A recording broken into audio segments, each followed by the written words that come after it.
Sim, professor. Bom dia, Bom dia a todos. Bom dia a todos e a todas. Eu gostaria hoje de iniciar a segunda aula dessas 4 sobre o sistema jurídico, o sistema de justiça numa sociedade complexa em transição como a brasileira. E gostaria de saída de lembrar que na semana passada eu disse que a sociedade brasileira é bastante conflitiva e basicamente disse a vocês que a sociedade brasileira é bastante conflitiva e que nós saímos, mais ou menos, entre 1990 a 2018, 2019, de um total de 5.117.000 novos conflitos judiciais protocolados nesse ano, 1990, para alguma coisa em torno de 28, 29 milhões de conflitos protocolados no ano passado, ainda que o Conselho Nacional de Justiça não tenha divulgado os números de 2020. 2020 é um ano atípico, então nós estamos trabalhando na comparação com 2019, que foram 29 milhões de conflitos. Ao mesmo tempo, eu também mostrei a vocês, na semana passada, que nós saímos de algo em torno de 66 mil leis federais na altura de 1978 e chegamos a mais ou menos 170, 180 mil leis federais também em 2019. 2020 é um ano atípico. Quer dizer, esses dois indicadores, não é, são os sinais de que a nossa estrutura social é marcada por um precaríssimo equilíbrio social, por conflitos coletivos, por grupos e movimentos sociais em competição por recursos escassos, por um crescente processo de explosão de litigiosidade por razões de natureza cultural e de natureza religiosa, falta de crescimento econômico e a inserção brasileira, que é uma inserção muito dependente, muito precária na economia mundial. Atualmente, o Brasil deve ter alguma coisa como 1,1%, 1,2%, no máximo 1,3% do comércio mundial.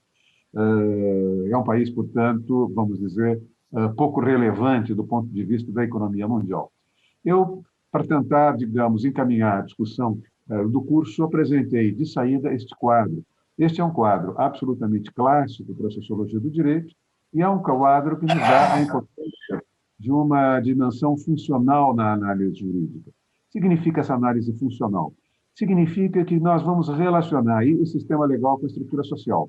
E qual é, vamos dizer, a nossa conclusão? A nossa conclusão é de que, dependendo dessa estrutura social, nós teremos mais litígios ou menos litígios.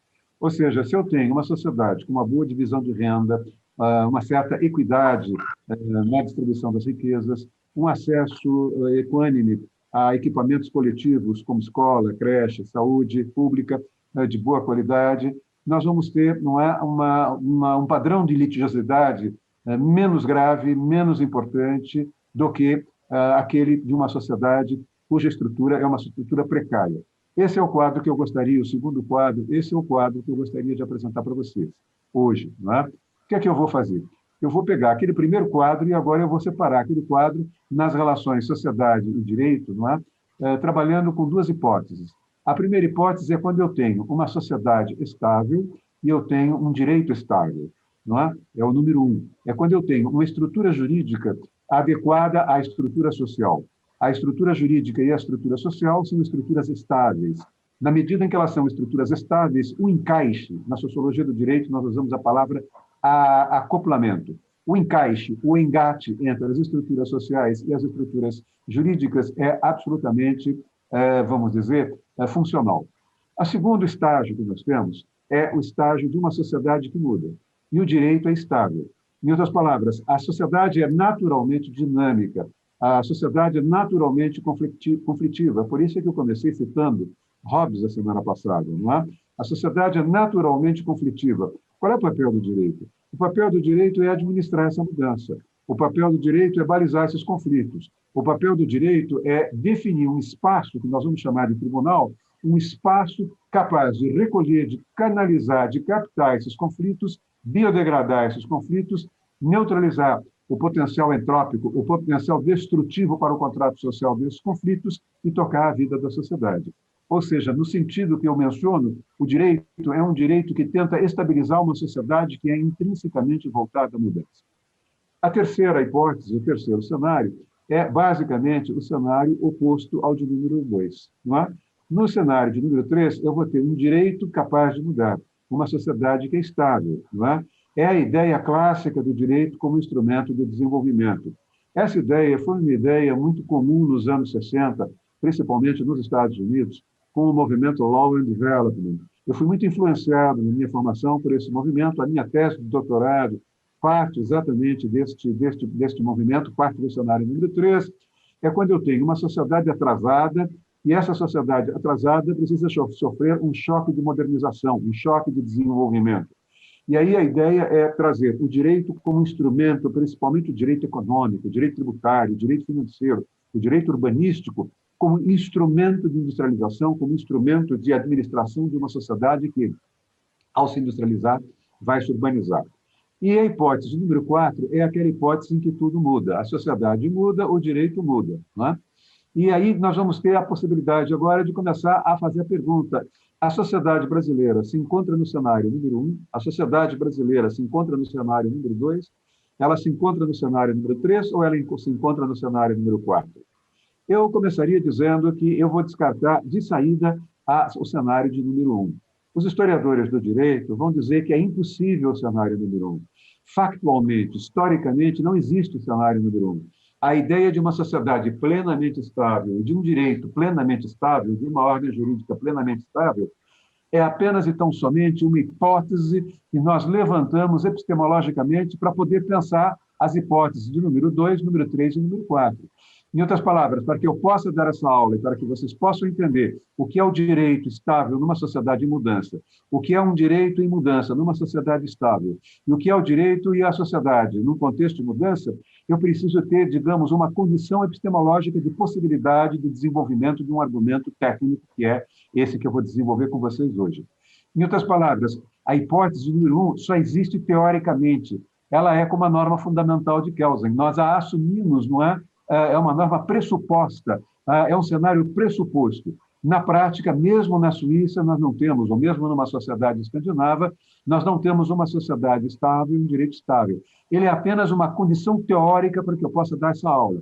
Qual é o cenário mais comum? O cenário mais comum é o cenário de número 2. O cenário de número 2 é uma sociedade que muda, ela vai mudando, é uma sociedade conflitiva. Agora, é uma sociedade que pode ser uma sociedade baseada numa conflituosidade pequena, como é a conflituosidade que nós temos na Suíça. Quer dizer, mesmo um país tão ordenado, um país tão integrado socialmente como a Suíça, tem lá os seus conflitos, não é? E o direito tem o papel de estabilizar esses conflitos. A mesma coisa vocês vão ver na Finlândia, a mesma coisa vocês vão ver na Noruega, na Dinamarca e na Suécia. São sociedades altamente desenvolvidas, mas essas sociedades são marcadas por algum tipo de conflituosidade. Por menor que seja esse tipo de conflituosidade, eles existem nessa sociedade. E por isso nós temos aí a necessidade de um direito que estabilize essa sociedade. Ele não vai impedir esses pequenos conflitos de ocorrer, mas ele vai estabilizar esses conflitos, ele vai abrir precedentes, ele vai criar jurisprudência, abrir súmula e coisas desse tipo. Eu me lembro muito de uma conversa de um embaixador brasileiro, Rubens Recupero, que foi ministro da Fazenda, ministro do Meio Ambiente, em que ele dizia que a vida na sociedade suíça era uma vida muito chata e que o máximo de conflito que havia nos jornais suíços era, vamos dizer, aquelas famílias que passeiam de manhã com seus cachorros e alguns não vinham com sacolinha para recolher as fezes. E isso gerava grandes debates. Vejam, numa sociedade altamente desenvolvida, esse pode ser um grande debate. Numa sociedade como a brasileira, nós temos coisas mais importantes para discutir do ponto de vista até mesmo da integração social. O que eu quero dizer é que, na hipótese número 2, é a hipótese de normalidade.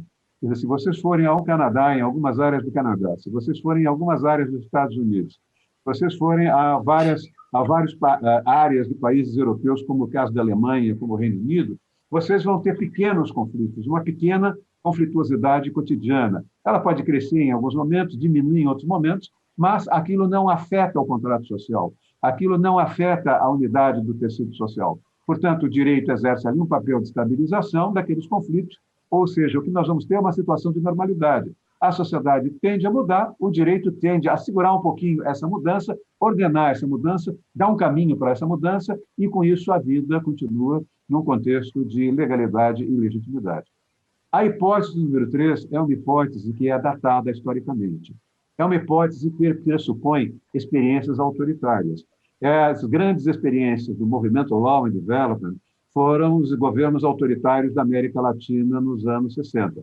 A ditadura militar brasileira de 64, a ditadura militar argentina, a ditadura militar uruguaia, a ditadura militar do Peru, com o general Juan Velasco Alvarado.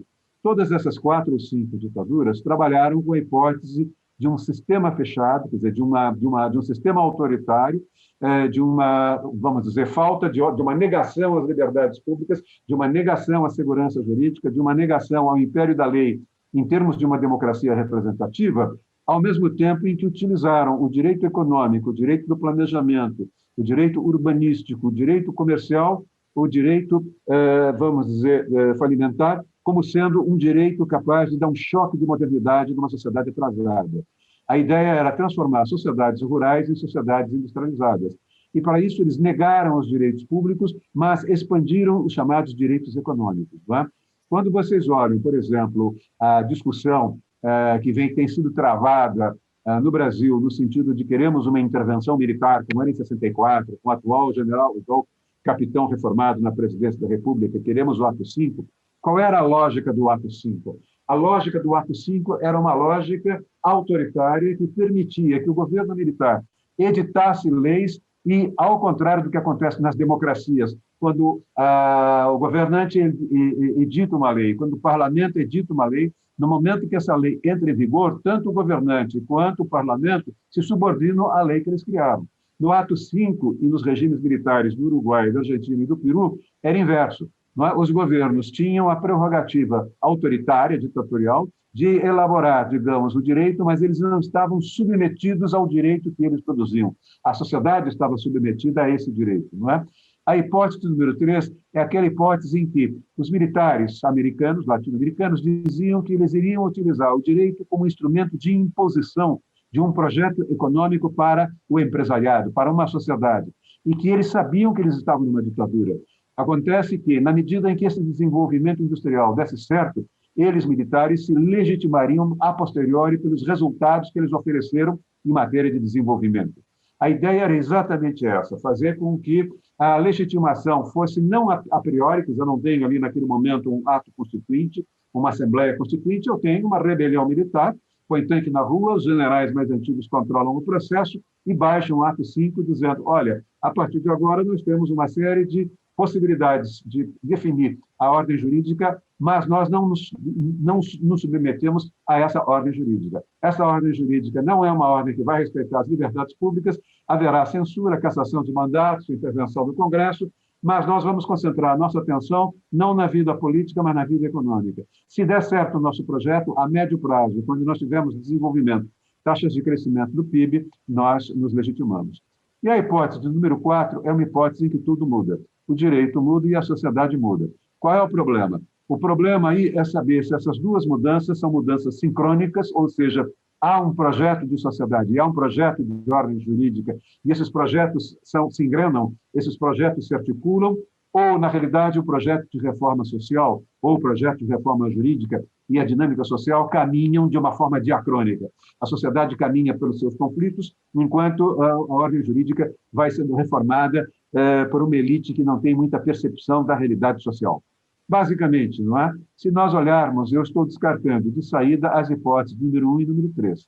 E se eu levar em consideração a aula da semana passada, em que eu disse que nós tivemos um aumento de litigiosidade, uma explosão de litigiosidade entre 1990, com 5.117.000 novos conflitos, e 2019, com 28, 29 milhões de novos conflitos judiciais só protocolados nesses 2 anos, nós estamos também abrindo mão do cenário de número 2. Quer dizer, nesse momento, nós estamos no cenário número 4. Qual é o cenário número 4? É o cenário de uma sociedade explosiva, de uma sociedade conflitiva, e, ao mesmo tempo, nós estamos sofrendo uma série de mudanças jurídicas num ritmo extremamente veloz, com muita intensidade. Nós temos um novo Código Civil em 2002, depois nós temos um novo Código de Processo Civil que foi editado há 4, 5 anos atrás, e entrou em vigor há uns 3 anos. Nós estamos, ao mesmo tempo, discutindo no Parlamento um novo Código Penal, um novo Código Comercial, um novo Código de Processo Penal, uma legislação mineral, uma legislação ambiental, e por aí vai. Mais uma lei de falências e concordatas, e por aí vai. O que eu quero é dizer, basicamente, que nós estamos no cenário de número 4. E esse cenário de número 4 vai terminar um pouquinho com aquelas perguntas com as quais eu encerrei a aula da semana passada.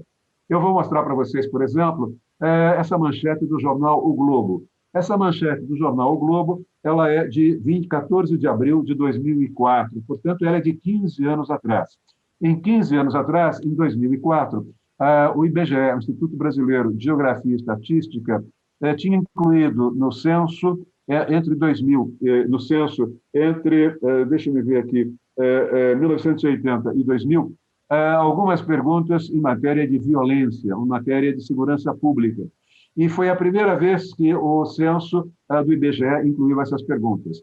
Pois bem, entre 1980 e 2000, o censo vai ficar pronto, vai ser realizado cobrindo o período de 20 anos, 1980 a 2000. Mas esse censo vai ser divulgado em 2004. Pois bem, no dia em que o IBGE distribui esse censo, divulga esse censo, o IBGE vai mostrar que entre 1980 e 2000, nós tivemos uma média anual de 300 mil vítimas de homicídio por ano. Somadas, nós tivemos, melhor dizendo, em 20 anos, 600 mil homicídios. Com isso, o jornal O Globo vai classificar, vai interpretar esse dado estatístico dizendo que nós vivemos numa guerra civil.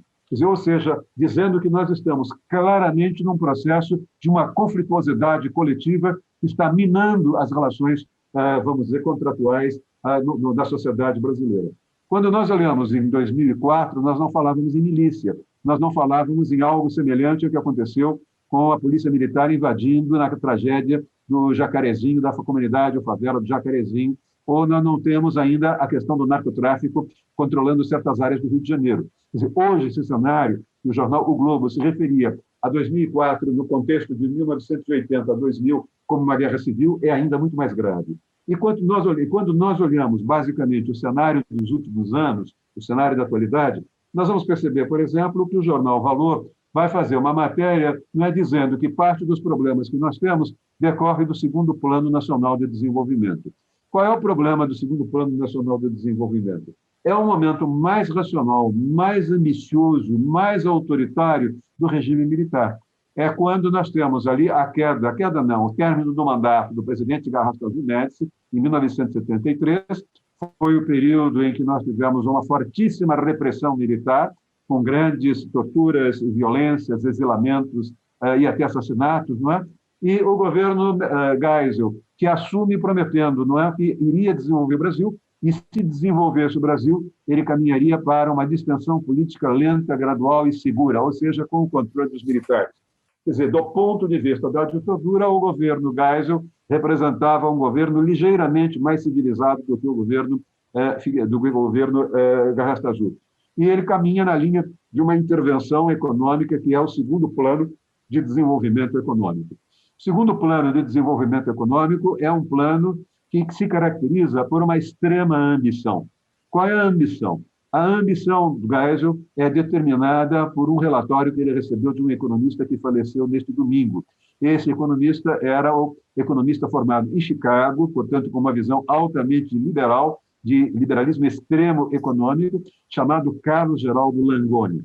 O que o Langoni fez, e mais tarde seria presidente do Banco Central, o que o Langoni fez foi um estudo dizendo basicamente o seguinte: entre 1937, com Vargas criando o Estado Novo, e mais ou menos 1979, 1980, o Brasil apresentou altíssimas taxas de crescimento econômico. Essas taxas de crescimento econômico foram propiciadas por um projeto de industrialização liderado pelo Estado em relação ao mercado, por Getúlio Vargas, não é? E, autoritariamente, ele vai impor o que nós vamos chamar de um capitalismo tardio, de uma industrialização tardia, a partir de uma tríplice aliança. Essa aliança é formada pelas empresas estatais ou sociedades de economia mista, pelas empresas montadoras europeias, principalmente as empresas europeias que não tinham capacidade, depois da Segunda Guerra, de concorrer com o setor montador americano, e pelas empresas, vamos dizer, privadas, que seriam formadas no Brasil com estímulo do Estado varguista. Vejam, a ideia do Estado varguista era caminhar na linha de que, se o Estado não fosse ele quem liderasse a industrialização, nós não teríamos a possibilidade do Brasil sair de uma economia agrária exportadora de café, algodão, cacau e arroz, não é? Nós continuaríamos como uma sociedade não manufatureira, como uma economia atrasada não manufatureira. A ideia varguista foi bastante clara. A partir da criação das empresas estatais, ele vai, basicamente, não é, criar um padrão de desenvolvimento a partir de um capitalismo tardio que, de certo modo, lidera a industrialização do país. Vejam, por exemplo, o que vai acontecer com o governo Vargas, não é? O governo Vargas, eu estou tomando como referência, basicamente, 1937, quando ele dá o golpe, não é? Mas ele começa em 1930. O discurso varguista sempre foi um discurso intervencionista e regulacionista. E os militares brasileiros vão assumir, não é, a ideia de ampliar esse intervencionismo na ditadura militar de 64. Mas, por exemplo, Getúlio, em 1934, criou o Conselho Federal de Comércio Exterior. Em 1937, criou a Carteira de Crédito Agrícola e Industrial do Banco do Brasil. Em 1942, ele criou a Comissão de Controle e Abastecimento. Em 1944, ele criou o Conselho Nacional de Política Industrial e Comercial. Em 1945, ele criou o Conselho de Planejamento Econômico. Quer dizer, ele aparelhou o Estado para liderar um processo de industrialização. E quais foram os instrumentos desse processo de industrialização? Em primeiro lugar, entre 1941 e 1942, ele criou, em Minas, Itabirito, a Companhia ele criou a Companhia Vale do Rio Doce, que extrai minérios. Ainda em 1941, ele também cria a Companhia Siderúrgica Nacional. Ela vai pegar esses minérios de Minas, ali em Volta Redonda, e converter esses minérios em chapa de aço. No mesmo ano de 1941, ele também vai criar, em 42, ele vai criar a Fábrica Nacional de Motores. Vejam, ele extrai minério para converter minério em chapa de aço e cria a Fábrica de Motores, a Nacional de Motores, a antiga FNM. Primeiro era para fabricar, no tempo da guerra, motores aeronáuticos, mas terminada a guerra, ele quer a produção de ônibus e a produção de caminhões, e depois a produção de automóveis, não é? O que vocês perceberam? Vocês perceberam que a eleição que ele vai fazer é pelo setor metal mecânico, pelo setor montador. Ele extrai minério, converte minério em chapa de aço e joga essa chapa de aço em cima de um chassi com 4 rodas, com um motor, e a partir daí ele desenvolve o setor automobilístico brasileiro. Em 1952, ele vai criar o BNDE, hoje BNDES, para alavancar o desenvolvimento econômico brasileiro, e, ao mesmo tempo, também vai criar em 50, já não sei se foi em 52 ou 54, a Petrobras, não é? Como uma forma de disseminar o uso do automóvel em todo o país. O que nós temos? Nós temos, a partir daí, a eleição de um eixo automotriz. Aí só podemos caminhar para o próximo item. Qual foi, não é, a lógica varguista? A lógica varguista, que foi assumida pelos militares, é a lógica de um capitalismo tardio. Toda a lógica da Revolução Industrial Inglesa, toda a lógica da industrialização inglesa e a lógica da industrialização americana são lógicas baseadas no capitalismo clássico. A lógica do capitalismo clássico, a lógica da Revolução Industrial do século XVIII e XIX na Inglaterra, a lógica do desenvolvimento industrial do século XIX e século XX nos Estados Unidos, é a lógica de um mercado competitivo, é a lógica em que a força motivadora é a figura do empresário. Basicamente, aí, a ideia é a seguinte, não é? Quando os empresários maximizam os fatores de risco e investem num processo de concorrência, se eles não criarem algo novo, eles quebram. Se eles não contiverem recursos, se eles não contiverem gastos, se não cortarem gastos e desenvolverem novas tecnologias, eles quebram. Basicamente, a interpretação aí é: quanto maior for a competitividade empresarial, maior a necessidade que o empresário tem de inovar tecnologicamente para sobreviver. O mercado aí é um mercado aberto, não é um mercado regulado pelo Estado. É um mercado com uma competência feroz, em que o empreendedor maximiza os fatores de produção, quer dizer, capital, terra, tecnologia, perseguindo o lucro. E quanto mais ele persegue o lucro, mais eficiente ele tem de ser. Quanto mais eficiente ele é, mais ele inova tecnologicamente. Inovando tecnologicamente, ele quer patentear a sua inovação. E, ao mesmo tempo, ele quer também produzir para um mercado aberto. E, com isso, ele vai desenvolver, fundamentalmente, o direito comercial e o direito civil, ou seja, ele necessita de contrato, ele necessita da segurança dos contratos, ele necessita de um direito que é comercial ou civil, ele necessita de um direito privado. O capitalismo tardio é o capitalismo do século XX. É o capitalismo dos governos latino-americanos, principalmente nos períodos ditatoriais, ali na altura de 1940, 1950 e 1960. É aquele cara, entendeu? O meu medo é falar ou falar. É um ruído. É o capitalismo tardio, é o capitalismo instável, que envolve um projeto de poder. Esse projeto de poder é um projeto de poder que fecha as fronteiras do Brasil, dos países latino-americanos de um modo geral, do Brasil de um modo particular. Nós não desenvolvemos tecnologia, nós assimilamos tecnologia, trabalhamos com a ideia de reserva de mercado. O que significa isso? Significa que o Brasil não tem dinheiro para investir em tecnologia. Getúlio não tinha lá atrás dinheiro para investir em tecnologia. Qual é o problema do dinheiro para investir em tecnologia? É que eu tenho de ter tecnologia, mas não tenho dinheiro. O que é que o governo brasileiro vai fazer? Ele vai buscar algumas empresas, a partir de um estudo econômico, algumas empresas automobilísticas europeias. Ele faz um estudo dizendo que se nós trouxéssemos, no era Vargas, entre 1940 e 50, 4 empresas estrangeiras, nós teríamos a condição de permitir que elas se instalassem no Brasil, venderiam seus automóveis com uma tecnologia já superada, comparada com a tecnologia das empresas automobilísticas americanas, mas essas empresas que vinham perdendo o mercado na Europa ficariam com o mercado brasileiro, ou seja, Vargas prometeu fechar o mercado, protegendo com barreiras tarifárias e não tarifárias a produção interna de geladeiras, de automóveis, do setor metal mecânico, fogão, máquina de lavar, televisão, mas fundamentalmente do setor automobilístico. Ou seja, no capitalismo tardio, nós temos um Estado interventor. É o Estado e não o empresário quem puxa o desenvolvimento. Ele não trabalha com a ideia de um mercado aberto, ele trabalha com a ideia de um mercado fechado, no mercado em que há reserva de mercado para empresas ou nacionais, para empresas estatais ou para empresas que são atraídas pelo Brasil. Né? Ele assimila a tecnologia. Os militares fizeram. Eu estava grávida quando isso aconteceu e não provei que eu tinha perdido o bebê.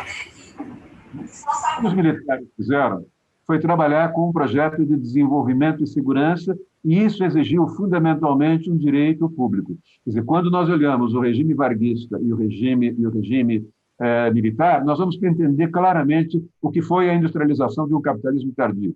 Entre 1940 e 1945, Getúlio vai criar, não é, uma lei de falências e concordatas, ele vai criar uma lei de sociedades anônimas, ele vai criar um código penal, ele vai criar um código de processo penal e ele vai criar uma consolidação das leis do trabalho. Quer dizer, ele tem uma clara noção que a industrialização brasileira necessitaria de uma infraestrutura jurídica voltada ao direito público, fundamentalmente capaz de instrumentalizar esse Estado intervencionista. Nós vamos perceber, com os dados que nós temos, que enquanto nós tivemos o período de Vargas até mais ou menos Juscelino, mais ou menos até o começo da ditadura ali nos anos 70, o Brasil apresentou altíssimas taxas de crescimento econômico.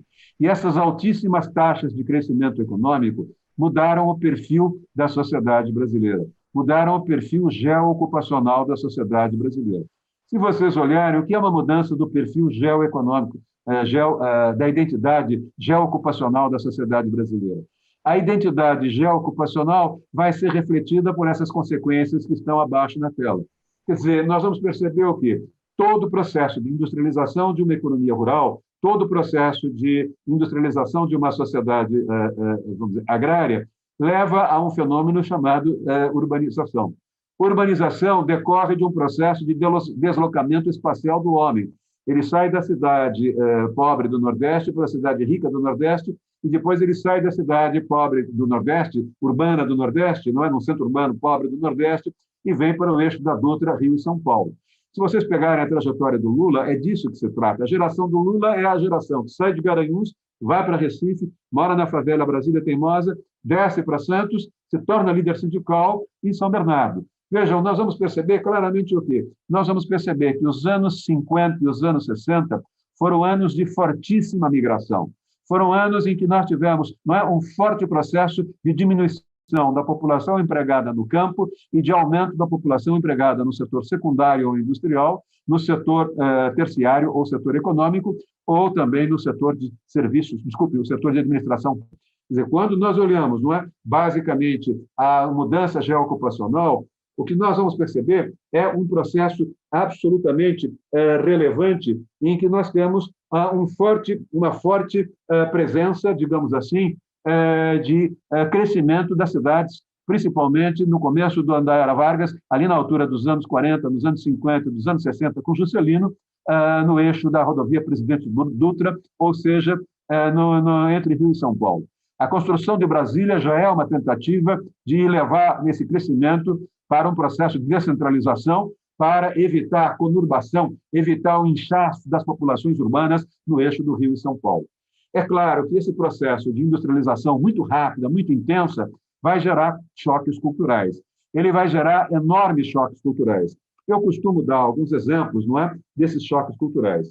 Quando nós olhamos, não é, o padrão de família que nós tínhamos ali na altura até mais ou menos 1960, nós vamos perceber que a família brasileira era uma família que trabalhava com a ideia de indissolubilidade do laço matrimonial. A mulher, na realidade, reproduzia os filhos, reproduzia a família, cuidava de casa. No máximo que tinha era a possibilidade de fazer uma escola normal e ia ser professora. Quando nós olhamos, não é, o que vai acontecer a partir dos anos 60 para cá, nós vamos perceber que a industrialização tira a mulher de casa, aumenta a escolarização da mulher, ela vai fazer o ginásio, ela vai fazer o ensino médio, algumas vão fazer a universidade, nem todas, mas nós vamos ter a mulher saindo de casa e vamos começar a perceber que ela vai ser absorvida pelo mercado de trabalho. A partir daí, ela vai também descobrir a sua sexualidade e, a partir daí, nós vamos começar a perceber, não é, uma tendência na sociedade brasileira para um aumento de famílias monoparentais a partir da ruptura matrimonial que nós vamos ter a partir da industrialização brasileira. Ou seja, o que eu quero dizer é que essas mudanças geoocupacionais mudaram certos valores morais e certos padrões éticos da sociedade brasileira, provocaram certos choques culturais.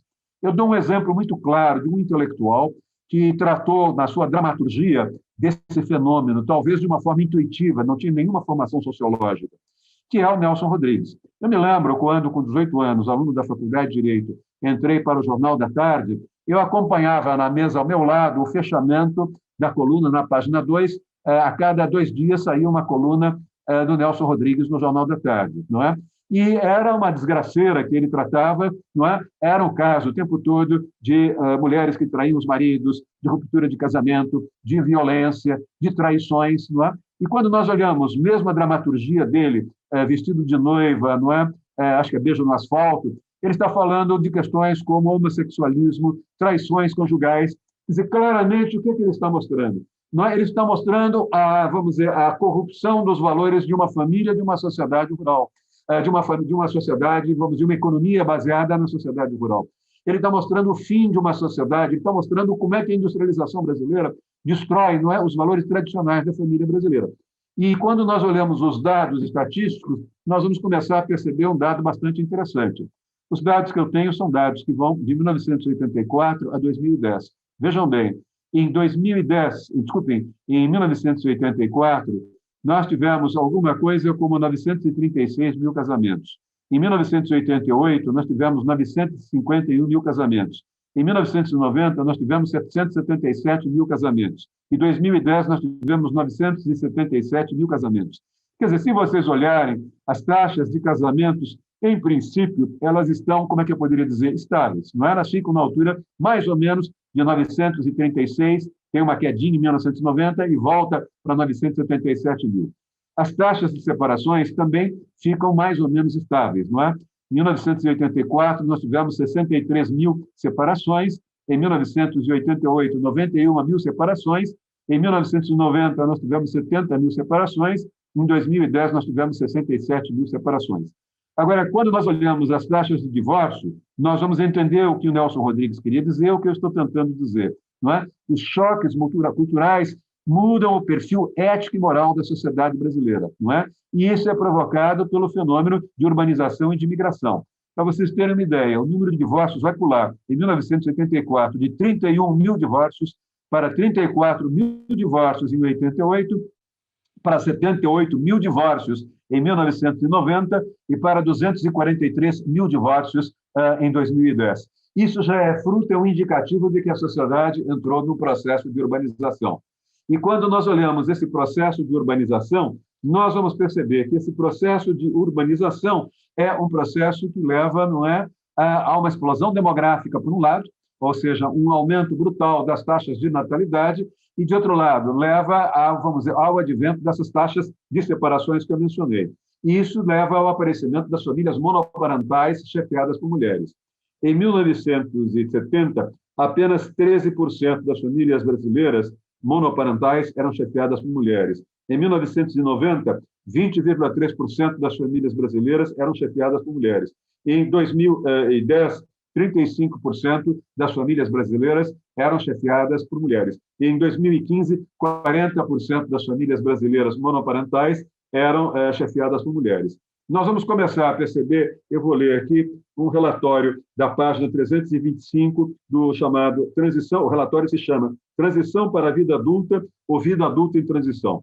E a autora, que é uma socióloga e economista, Ana Amélia Caramano, muito competente, muito conceituada, vai dizer o seguinte: o casamento antes de 1950 era uma instituição que marcava o início do processo de constituição da família e sua dissolução só ocorria com a morte.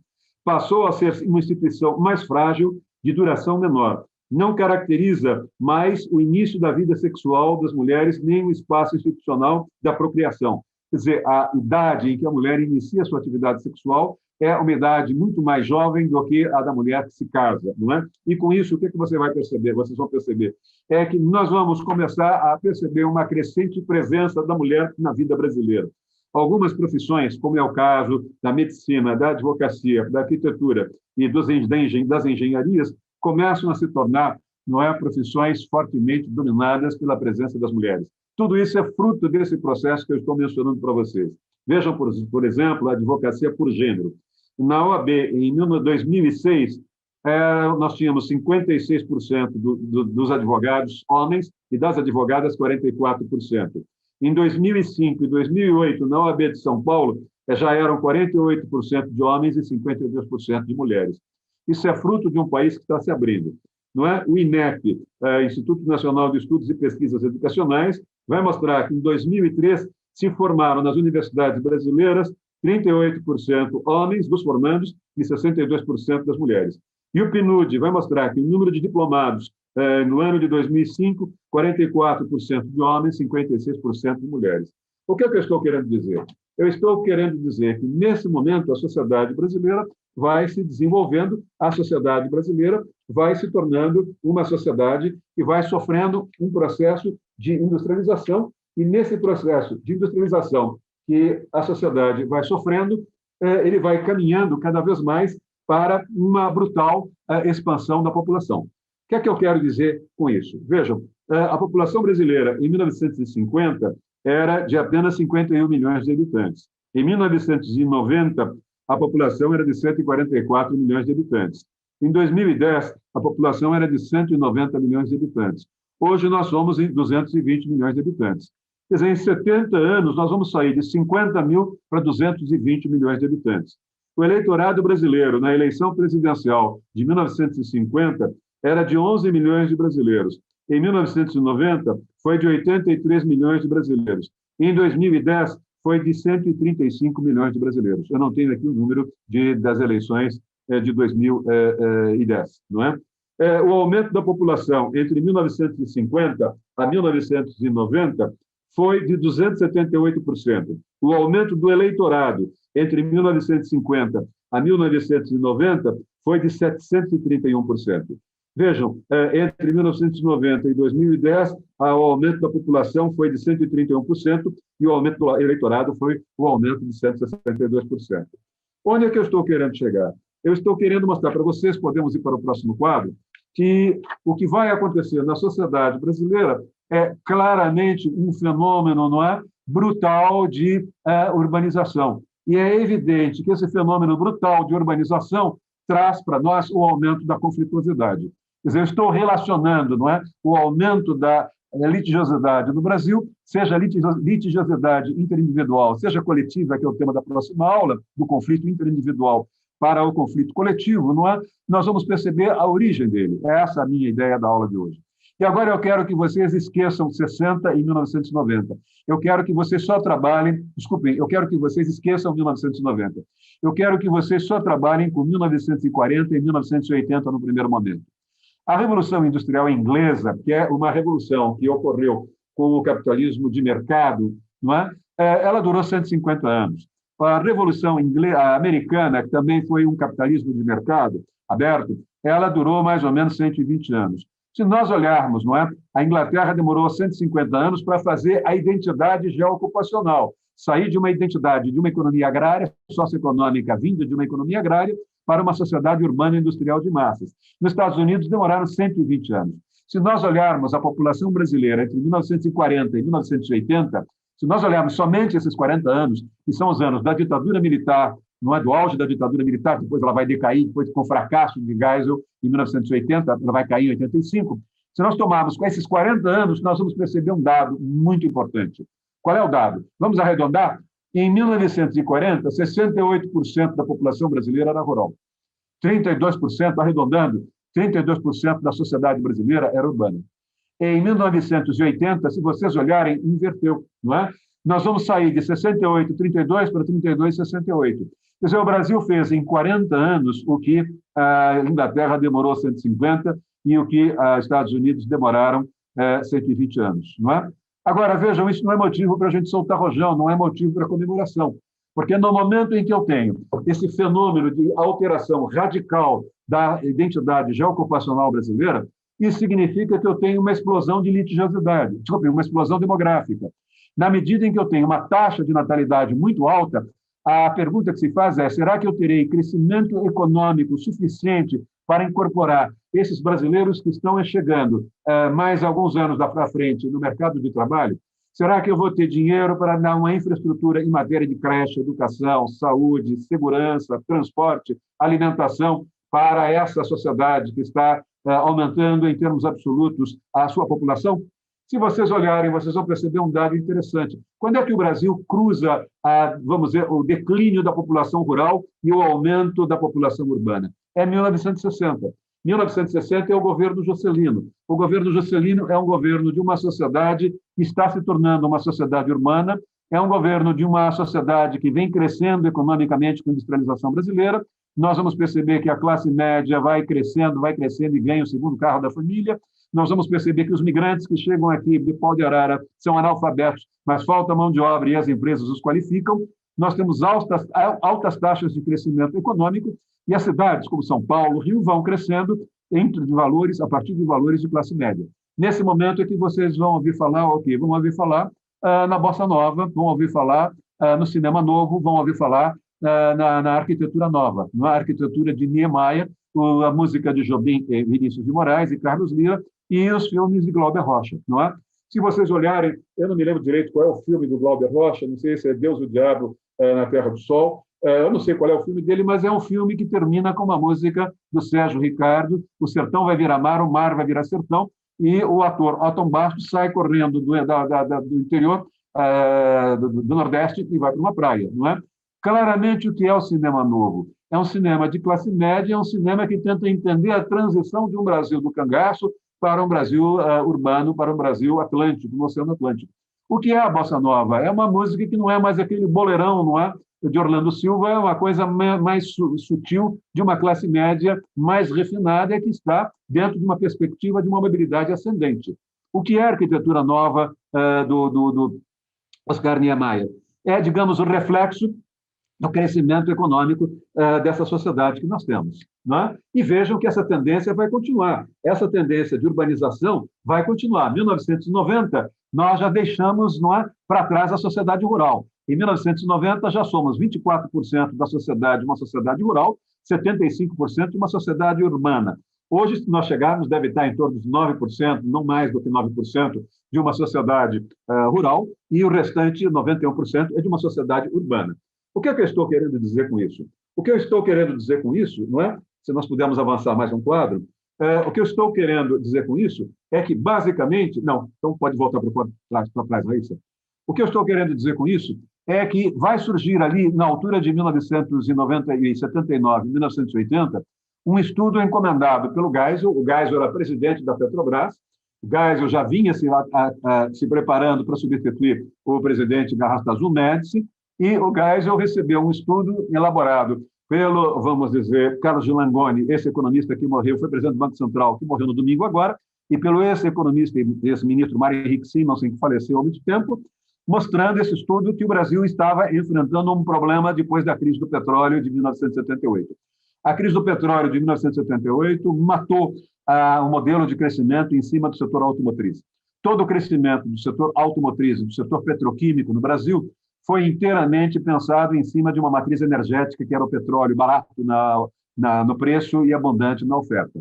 Na medida em que vocês tiveram a crise do petróleo, o capitalismo mundial travou.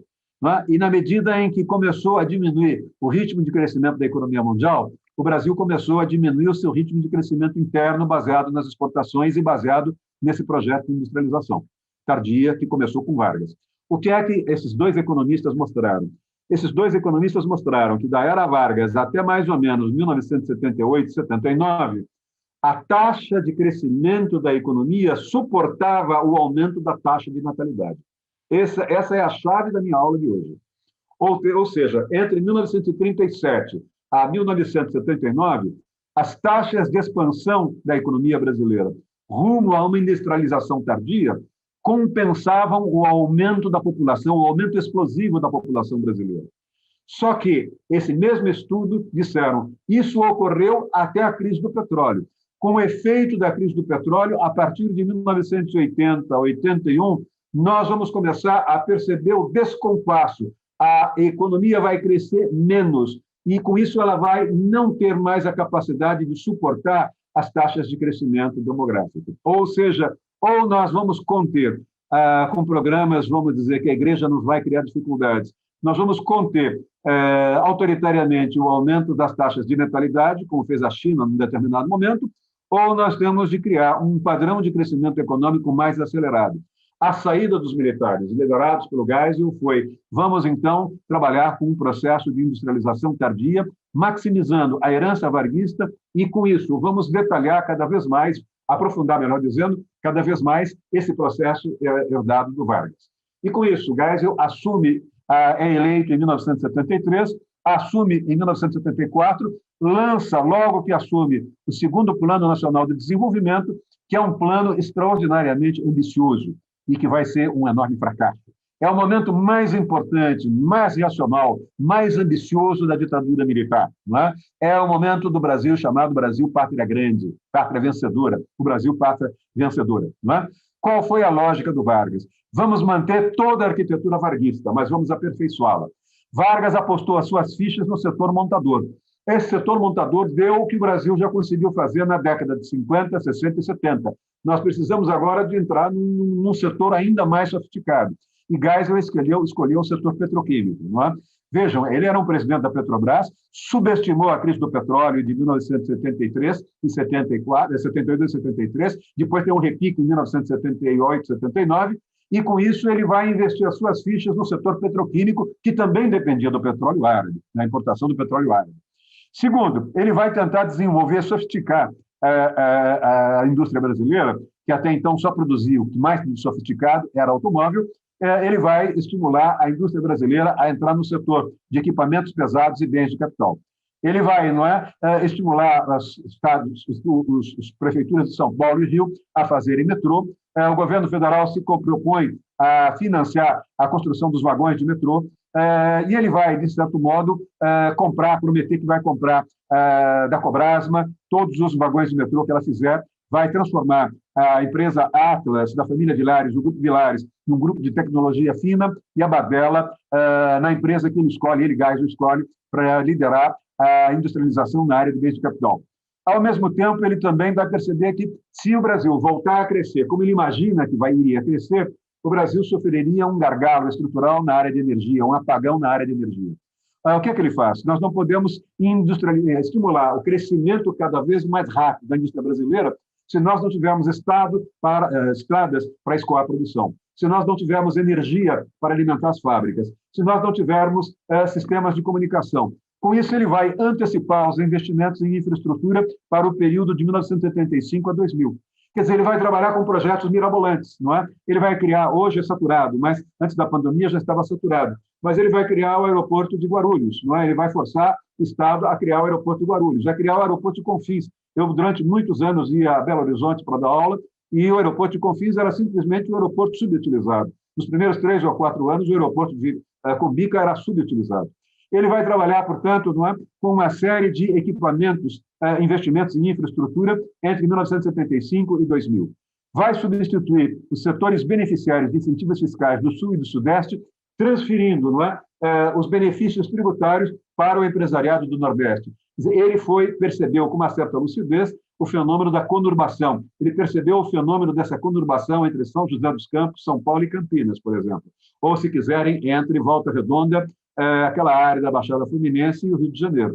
Ele diz isso vai levar, não é, ao que ele chamava de economia de desaglomeração. Meu primeiro trabalho, depois de formado, foi exatamente um ensaio sobre economia de desaglomeração. Nunca foi um trabalho jurídico, eu já fui caminhar para a sociologia.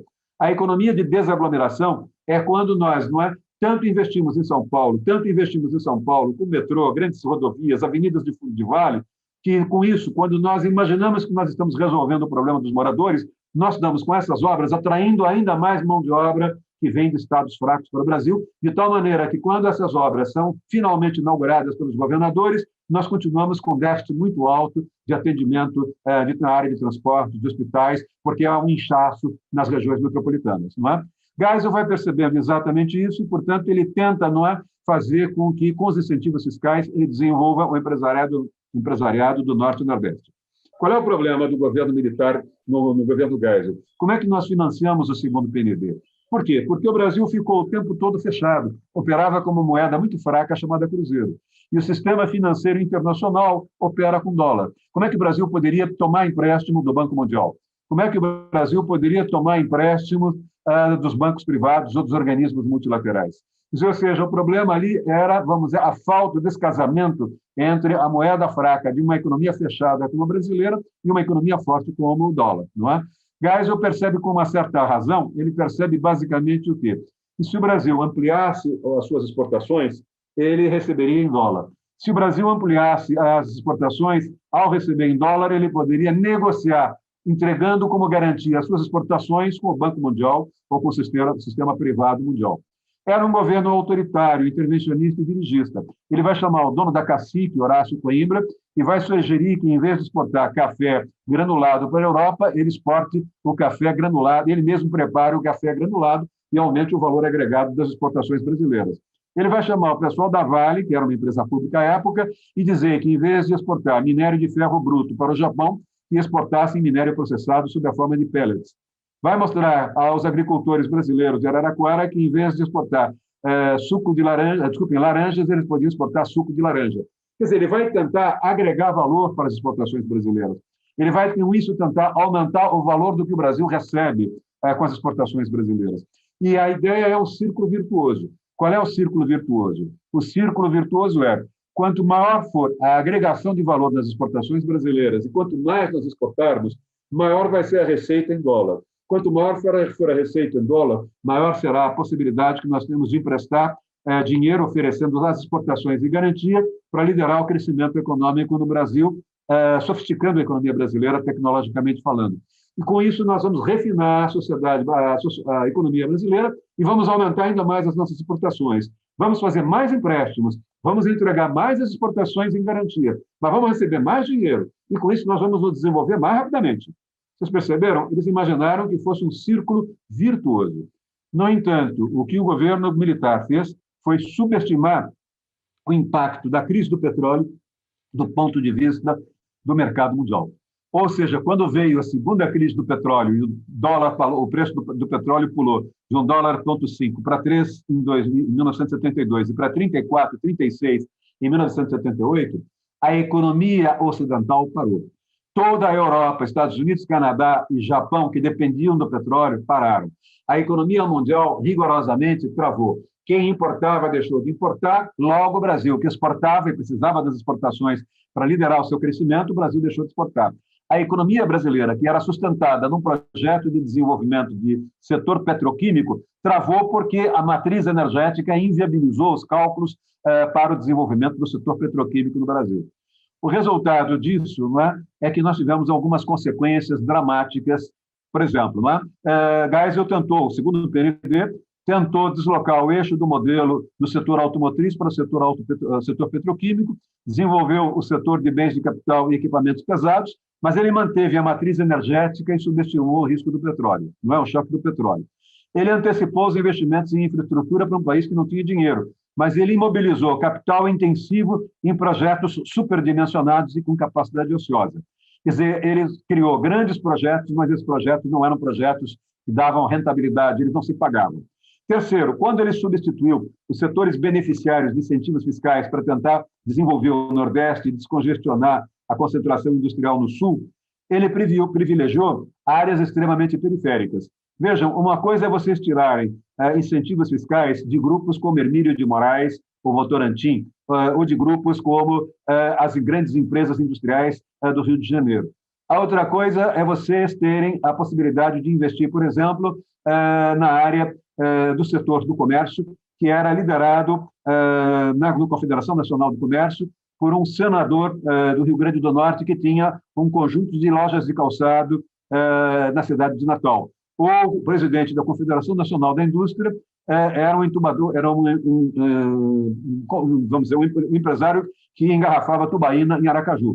Quer dizer, vejam, uma coisa que eu quero dizer é, na hora em que Geisel faz essa tentativa de transferir os recursos fiscais, ele gera uma oposição do empresariado que apoiava a ditadura militar à ditadura militar. E ele não consegue, com essa estratégia, nem desenvolver o Norte e o Nordeste, nem ter uma liderança política nordestina capaz de sustentar, apoiar o segundo PND. Por fim, Geisel também não soube avaliar a economia mundial. Não soube avaliar a desaceleração da economia mundial, nem as mudanças no sistema financeiro. Ou seja, o segundo PND, assim que entrou em vigor, o segundo PND, assim que o regime militar entrou em vigor, basicamente o segundo PND fracassou. Eu me lembro que houve uma vez em que o ministro Mário Henrique Simonsen disse que ele não lia peças de ficção, não lia literatura de ficção, e ele gozava o segundo PND, ele era o ministro Geisel, da Fazenda, mas quem fez o segundo PND foi o Geisel com o ministro do Planejamento. E ele dizia, basicamente, que era um fracasso porque eles acertaram no diagnóstico, mas eles erraram na escolha dos instrumentos e ignoraram a matriz energética. Eu me lembro que o grande debate do jornal Estado de São Paulo, eu escrevi alguns artigos já à época, era fazer uma gozação. O que será que pode quebrar a nossa reputação profissional? Eu, como professor de Direito, à época, já poderia dizer, será que eu poderia ler Meu Pé de Laranja Lima? Naquele tempo era um livro que todo mundo negava a ler, todo mundo tinha lido, mas todo mundo dizia, é uma literatura tão ruim que isso mancha a nossa reputação. E aí um professor da Faculdade de Filosofia escreveu um grande artigo no Estadão. O que será que mancha a reputação do intelectual? O fato de ele ter lido Meu Pé de Laranja Lima ou ele ter lido o segundo PND? O segundo PND foi de tal maneira desacreditado que ele vai levar a um brutal fracasso entre 1974 e 1979. É esse o período em que nós vamos ter o descasamento entre as taxas de crescimento da população e as taxas de crescimento da economia. É o momento em que a economia vai diminuindo a sua velocidade, mas as taxas de natalidade não conseguem diminuir na mesma proporção. O que vai acontecer é que nós vamos ter os seguintes problemas. Em primeiro lugar, não tem obra nova, mas para terminar as obras antigas, as obras faraônicas, há necessidade de ainda valorizar-se a migração da população nordestina. Tente-se concluir Itaipu, tente-se concluir Angra dos Reis, tente-se concluir a Ponte Rio-Niterói, ou seja, nós vamos, não tendo crescimento econômico, o Brasil tem de, vamos dizer, pouco dinheiro, mas tem de terminar as obras. Quando ele termina essas obras são inauguradas, vai surgir um problema. Aquele pessoal da construção civil que desceu para terminar Itaipu, fazer a parte de engenharia civil de Angra dos Reis e a ponte de Rio-Niterói, esse pessoal não tem para onde trabalhar. esse pessoal não volta para o Nordeste. Esse pessoal ficou no Brasil, desceu, ficou na região do Sul, Sudeste, algo em torno de 5, 7 anos, vai morar nas grandes periferias. E o que nós vamos perceber? Nós vamos perceber que o término das grandes obras, a partir de 1980, vai gerar uma população não qualificada, ociosa, no entorno da cidade de São Paulo e no entorno do Rio de Janeiro. Eu não estou falando de Osasco, eu não estou falando de Guarulhos, eu não estou falando de Santo André, São Bernardo, São Caetano, mas eu estou falando de Diadema, eu estou falando de Mauá, eu estou falando de Jandira, eu estou falando de Itapevi, que são cidades extremamente, vamos dizer, pobres e integradas por uma população de trabalhadores não qualificados, não é? Ao mesmo tempo, eu vou perceber o mesmo fenômeno na Baixada Fluminense. Eu estou falando em Austin, eu estou falando em Duque de Caxias, eu estou falando em Maricá, não é? Eu começo a perceber que um dos efeitos do fracasso do regime militar no Brasil, principalmente depois do segundo Plano Nacional de Desenvolvimento, é que nós vamos ter uma população ociosa no entorno das grandes capitais do Sul e do Sudeste. E isso significa uma população pobre, significa um aumento da mobilidade descendente, um aumento da miséria relativa, da pobreza relativa e da miséria absoluta, e isso, evidentemente, se relaciona com disputa por recursos escassos, luta por moradia e, muitas vezes, controle do narcotráfico. Ou seja, nós vamos perceber aí um processo crescente de favelização e de expansão da criminalidade organizada. Segundo, nós vamos perceber que o término das grandes obras, ao gerar ociosidade e desemprego, ele também vai inchar as regiões metropolitanas. Entre 1970 e 1980, as regiões metropolitanas tiveram um inchaço anual de 3,7%. Ao mesmo tempo, nós vamos ter também uma crise fiscal. Qual é o problema da crise fiscal? Nós vamos ver que o conceito de cidadania pressupõe uma ideia de pertencimento. O conceito de cidadania significa pertencer à cidade, pertencer à atividade.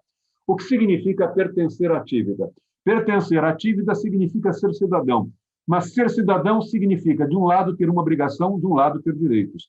Para que eu tenha direitos, o direito à educação, o direito à saúde, o direito ao transporte, o direito ao emprego, o direito à segurança, eu preciso ser contribuinte.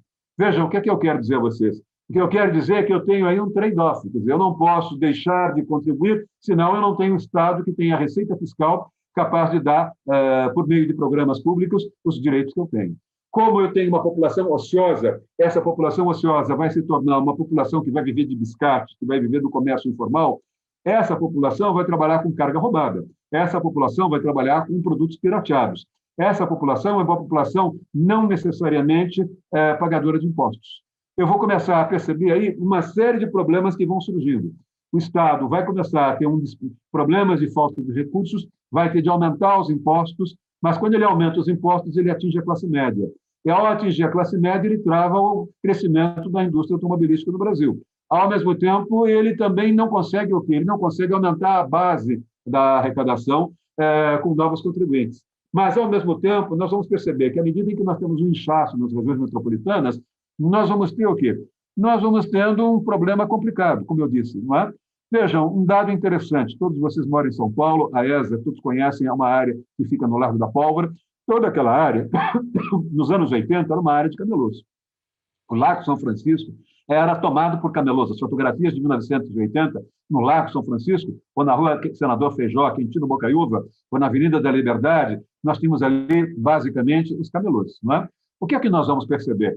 Nós vamos começar a perceber agora, começando a fazer a fusão com a aula da semana passada, primeiro, o aumento quantitativo dos conflitos e a mudança qualitativa no perfil dos conflitos. Nós vamos começar a perceber um dado interessante. O camelô não vende, como eu disse, carga roubada. Ele vende carga pirateada. Ele é um sonegador em potencial. Ele não tem custo trabalhista algum. Eu me lembro, por exemplo, que na Praça do Patriarca as casas pernambucanas quebraram. A Copenhague foi obrigada a sair de lá, porque os camelôs vendem produtos muito mais baratos. Como eu disse, eles não têm o custo nem mesmo muitas vezes de compra, porque são produtos ou roubados, ou é carga pirateada, ou carga chinesa, né, contrabandeada, e com isso eles vão quebrando, vamos dizer, o comércio de varejo, o comércio de rua. E isso gera um enorme processo de queda fiscal para as prefeituras. E isso leva também a, vamos dizer, a desorganização das empresas de varejo com lojas de rua.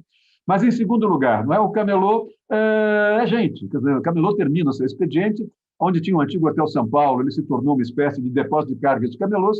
Os camelôs pagavam um dinheiro para uma área invadida ali no Hotel São Paulo, que é quando a rua São Francisco desce até o Vale do Engabaú, deixavam aquilo ali guardado, com a segurança própria, e iam para sua casa nos confins da Zona Leste. A partir daí vai acontecer aquilo que vocês possam imaginar. Chega em casa, vai ver janta, vai ver a vitória do Corinthians, vai deitar, e ao deitar encosta na sua mulher e dali a 9 meses nasce um camelozinho. Não é?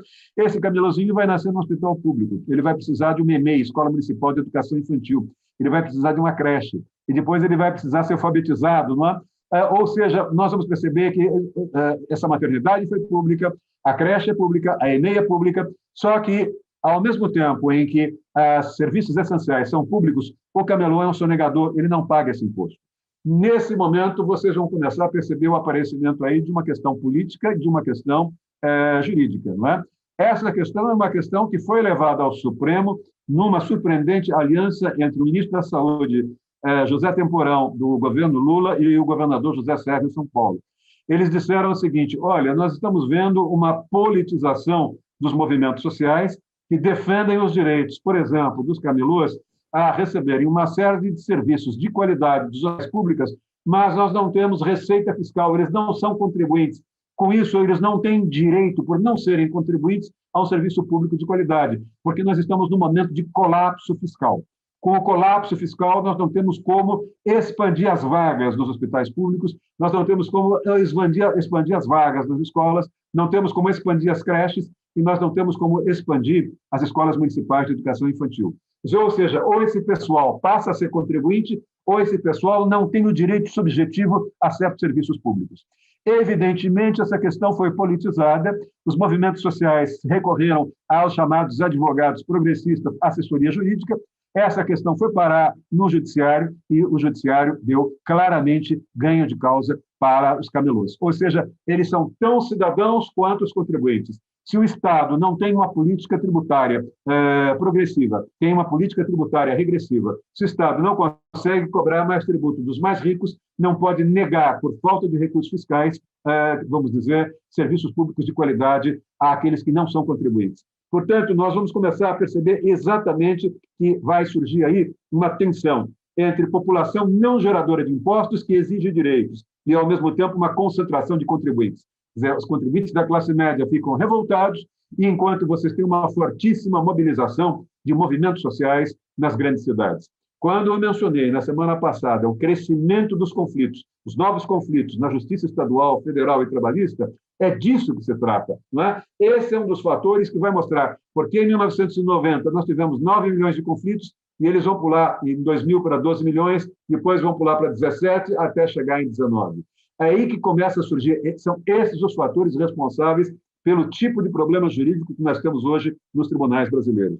E, ao mesmo tempo, também, nós vamos começar a perceber que, do ponto de vista de uma economia que parou de crescer, de um governo que fracassou, de um regime militar que, de certo modo, não teve condições de implementar o plano que gerou, nós vamos começar a perceber que, a partir dali, vão basicamente sobreviver apenas e tão somente aqueles que são mais capazes de lutar pelos seus direitos, classe média, e aí vocês começam a perceber a concentração de direitos. Quais são as concentrações, quais são as consequências, não é, da era Vargas e do fracasso do regime militar no Brasil? A economia cresce para dentro, fecha seus fluxos do comércio internacional e ela opera por meio de reservas de mercado. Tecnologicamente, as reservas de mercado funcionaram durante um certo momento, mas elas atrasaram o desenvolvimento tecnológico brasileiro. Segundo, o intervencionismo estatal promoveu transferência de recursos escassos. Ele tributou as exportações de café para financiar a industrialização. Com isso, ele acabou com a lavoura de café, o café perdeu valor no mercado internacional para outros produtores latino-americanos, mas, ao mesmo tempo, o Brasil não conseguiu ser coerente nos seus planos de industrialização. Com isso, houve uma concentração de rendas e direitos adquiridos para a classe média para cima. Houve um alto grau de endividamento externo, aumentou a dívida pública e a crise fiscal, o Brasil não conseguiu forjar um sistema relativo de preços e a economia brasileira vai implodir. Agora entra, Raíssa, o próximo quadro. Não é? O que vai acontecer é que vocês vão perceber que esse é um quadro que revela claramente a falta de crescimento do Brasil. Vejam, eu tenho aí, se vocês tomarem 1970, 72, o período, 1975, foi o período áureo das taxas de crescimento econômico propiciadas pelo setor automotriz do ABC para o Brasil. A partir da crise do petróleo de 72, 73, não é? O petróleo aumentou brutalmente o preço em 72, 73, o efeito disso vai se dar em 74, 75. Vocês estão percebendo que há uma queda significativa entre 75 e 80. Vejam, entre 75 e 80 é o fracasso do plano do segundo PND. A partir desse fracasso do segundo PND, os militares perdem, não é, violentamente o seu capacidade de gerir a economia. Para vocês terem uma ideia do que eu quero dizer, no primeiro ano do governo Geisel, a inflação estava em 14%. No último ano, a inflação estava em torno de 110%. Quer dizer, ele perde o controle do crescimento econômico, ele perde o controle da moeda, ele perde o controle da economia. E o seu sucessor, General Figueiredo, entre 1981 a 1985, perde ainda mais o controle. O Brasil deixa ainda mais de crescer, e nós vamos começar aqui, a inflação vai pular de 110 para 300, de 300 para 400, de 400 para 500, ou seja, nós temos um brutal processo de desorganização da economia entre 1980 e 1985. É por isso que nós vamos ter, do ponto de vista político, não é, a campanha pelas diretas em 83. É por isso que nós vamos perceber que os militares aceitam, por baixo do pano, um pacto de transição com Tancredo, que era um político conservador, varguista, que se aliou a banqueiros de São Paulo e empresários do Rio de Janeiro. Vejam, nós vamos perceber claramente o quê? Nós vamos perceber claramente que a década de 1980 é também conhecida como a década perdida. E a década de 1990 também é uma década chamada de a década mais do que perdida. Quer dizer, só neste quadro nós vamos perceber que as décadas de 80 a 90 e de 90 a 2000 foram inteiramente perdidas. Exceto dois pequenos períodos. Vejam, vocês têm aí dois pequenos períodos, ou três pequenos períodos, não é? O primeiro período é de 1985, tem uma ligeira retomada. Essa ligeira retomada é o plano cruzado do presidente Sarney, que não deu certo. Num primeiro momento, pareceu que ele ia reter a queda de crescimento econômico, ele deu alguns saltos para frente, não é? O chamado voo da galinha. A galinha não voa, ela bate asas, tenta levantar e tomba. Não é? Nós tivemos três momentos que os economistas classificam como voo da galinha. O primeiro desses momentos é o momento com o plano cruzado em 1985. O segundo momento é o plano Collor, em 1990. E o terceiro plano, logo depois do plano Collor, uma tentativa de crescer, é o plano real, em 1994. Agora, quando nós olhamos 1970 a 2000, quando nós olhamos esse gráfico é absolutamente cristalino. Ele mostra claramente o quê? Ele mostra que nós tivemos uma queda significativa no crescimento do Produto Interno Bruto brasileiro. PIB significa a soma dos recursos de tudo que o Brasil produziu ao longo de um exercício. Não é? Nós estamos percebendo claramente o quê? O descasamento absolutamente dramático entre o crescimento da população e o crescimento do PIB. Não é? E com isso, o que eu estou querendo dizer? Com isso, na medida em que eu não tenho crescimento econômico, eu não tenho mais a possibilidade de reter na economia formal a população não qualificada, semi-qualificada e monoqualificada. Vamos para o próximo quadro. O auge desse processo vai se dar exatamente ali na altura de 1992, 1993. Vejam, o auge não é do quê? O auge desse descasamento entre uma população desempregada, que vem de uma taxa de mortalidade muito alta, e, ao mesmo tempo, a falta de crescimento econômico capaz de absorver essa mão de obra não qualificada no mercado de trabalho da economia formal.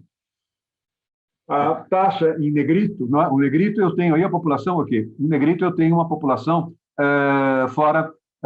não ocupada, não? Uma população que trabalha por conta própria, uma população de camelôs.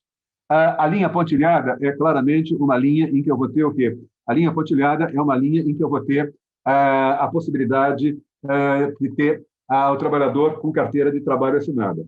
O que é que eu estou querendo dizer para vocês? Eu estou querendo dizer para vocês, basicamente, que uma das questões que vai surgir aí é, basicamente, o fato de que nós vamos perceber que o direito brasileiro não é um direito capaz de penetrar igualmente em toda a sociedade brasileira. Vejam a CLT. Quer dizer, quem tem direito à CLT são os trabalhadores do setor formal. A CLT, naquele momento, a partir de 1992, ela vai caindo, não é? A efetividade, o alcance da CLT vai cair para 45,4% da população brasileira. Quer dizer, a legislação trabalhista não cobria 54,6% dos trabalhadores brasileiros, porque eram trabalhadores da economia informal. Vai surgir aí um problema, e esse problema nós vamos chamar de o problema da penetração, da capacidade que o direito tem de penetrar na sociedade. Em que medida o direito penetra a sociedade brasileira? Eu vou dar um exemplo do que eu quero dizer. Mais ou menos nesse ano, não é? 1993, 92, nós tivemos um fortíssimo processo de camelotagem de toda a cidade de São Paulo. Eu assisti uma conversa muito interessante de dois ex-prefeitos de São Paulo. Um desses ex-prefeitos de São Paulo foi prefeito no tempo da ditadura, e quando ele foi prefeito, foi quem acelerou as obras do metrô, fez as avenidas de Grande Vale, foi o prefeito Setúbal, que era o dono do Banco Itaú, já falecido. Ele teve muitas greves vindas do setor de educação da prefeitura e do setor das assistentes sociais da prefeitura. E a líder das assistentes sociais da prefeitura era uma nordestina da Paraíba, formada em assistência social, chamada Luísa Erundina. A Luísa Erundina foi, como assistente social e líder sindical, quem infernizou o governo de Setúbal. Depois ele termina o mandato, vai ser candidata a governador, perde, ela vai ser candidata a deputado e depois ela ganha a eleição para a prefeitura. E ela, de certo modo, é deputada até hoje, mas ela tem uma gestão que é um fracasso, é considerado um fracasso na prefeitura. É engraçado que os dois, não é, se tornaram depois grandes amigos e passaram, ainda que de modo intermitente, a almoçar e falar a respeito das suas vidas e discutir política.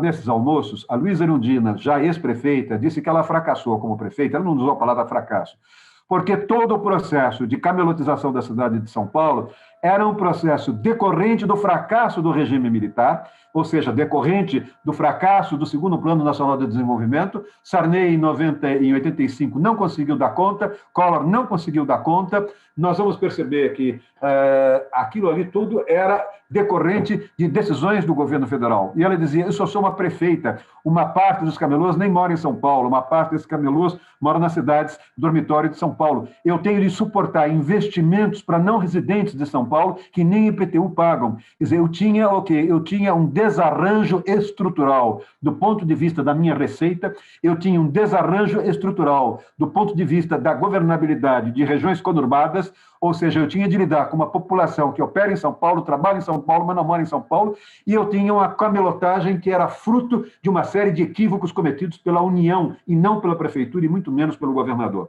Ou seja, o que nós vamos perceber aí é o desarranjo da sociedade, e esse desarranjo da sociedade vai gerar cada vez mais conflituosidade. Para vocês terem uma ideia do que eu quero dizer, não é? Eu estou tentando mostrar para vocês como é que os conflitos vão crescendo, por que eles vão crescendo e como é que eles vão, de acordo com a aula da semana passada, atingindo o judiciário dentro de uma velocidade e dentro de um ritmo e de uma intensidade cada vez maior. Nós vamos perceber que à medida em que nós temos o descompasso entre as taxas de crescimento econômico e as taxas de PIB, vai aumentando a pobreza absoluta, vai aumentando a pobreza relativa, vai aumentando uma população ociosa, não vamos dizer, empregada na economia formal. Vai, digamos, aumentando a falta de habitação e nós vamos tendo aí o surgimento das heliópolis da vida. Quando eu examino, além das taxas de emprego, não é, que vão diminuindo, quando eu examino as taxas de distribuição relativa dos ocupados, segundo posição na ocupação que nós temos no quadro, nós vamos perceber um dado bastante interessante. A partir de 1992, é quando vocês têm o intercruzamento do Brasil informal, ou de São Paulo informal, ou no caso Brasil informal com Brasil formal, não é? Agora, vejam a relação que eu vou fazer. Eu não quero criminalizar a pobreza. Em 1992, nós tínhamos uma população encarcerada de 114 mil brasileiros. Em 1997, nós tínhamos uma população encarcerada de 170 mil brasileiros.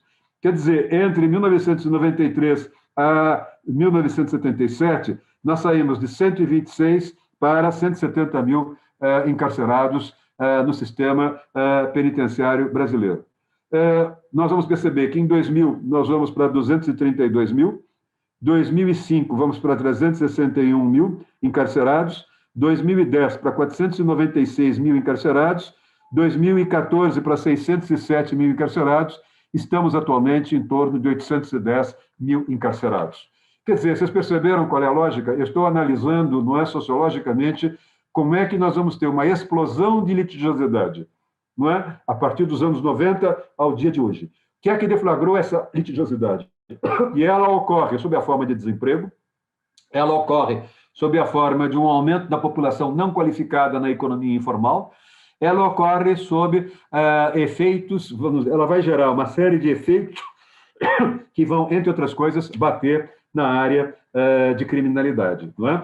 Quando eu digo que elas vão bater na área de criminalidade, eu gostaria de chamar a atenção de vocês, não é, de alguns dados que são feitos pelo IPEA, não é? O IPEA, basicamente, vai fazer um estudo mostrando esse período para cá. Eu trabalhei num único projeto do IPEA, escrevendo um texto para entender a década de 90, em 4 volumes. Eu fui um dos autores de um dos capítulos. Como é que o direito pode penetrar numa sociedade tão desigual como essa? Como é que o direito pode ser eficaz numa sociedade tão desigual como essa? Veja, o estudo do IPEA dizia que se nós tivéssemos ali na altura da década de 1999 para 2000, não é? Ou seja, na virada do século XX para o século XXI, se nós conseguimos aumentar, não é? Se nós conseguíssemos evitar 1% no aumento da desigualdade, não é? As taxas, a cada um aumento de 1% na desigualdade social e econômica, não é? A cada 1% na desigualdade de renda, nós temos um aumento de 3% nas taxas de homicídio. Quer dizer, vejam o que eu quero dizer. A cada 1% na desigualdade de renda, o IPEA vai mostrar que na virada de 1999 para 2000, aumentava em 3% as taxas de homicídio. Quer dizer, o que eu estou querendo dizer é que a cada 1% de aumento na desigualdade de renda entre 92, 93, 94, quer dizer, esse pessoal que está aqui está aumentando, não é, a população que vai ganhando economia informal, vai perdendo renda, a cada 1%, não é? Na perda de renda, eu tenho um aumento de 3% na taxa de homicídio. Outra pesquisa do IPEA, na mesma época, vai dizer que para cada 1%, vamos dizer, de aumento na renda, nós teríamos uma diminuição de 2% nas taxas de homicídio.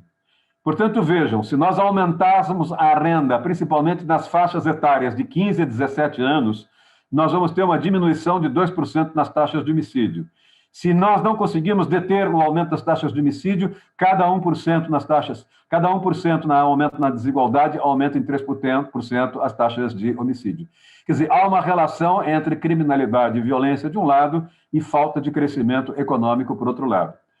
O IPEA, na mesma pesquisa, também vai dizer que se o acesso ao ensino médio fosse universalizado na década de 2000, nós teríamos uma queda de 400% nas taxas de homicídio. Não é? O IPEA também vai mostrar, num estudo chamado Indicadores Multidimensionais de Educação e Homicídios, que se nós tivéssemos, não é, que os indivíduos, na época, sem educação formal, quer dizer, os jovens sem educação formal, se tivessem 7 anos de educação no antigo ensino primário, hoje ensino fundamental, eles teriam 15,9 meses menos chance de sofrer homicídio.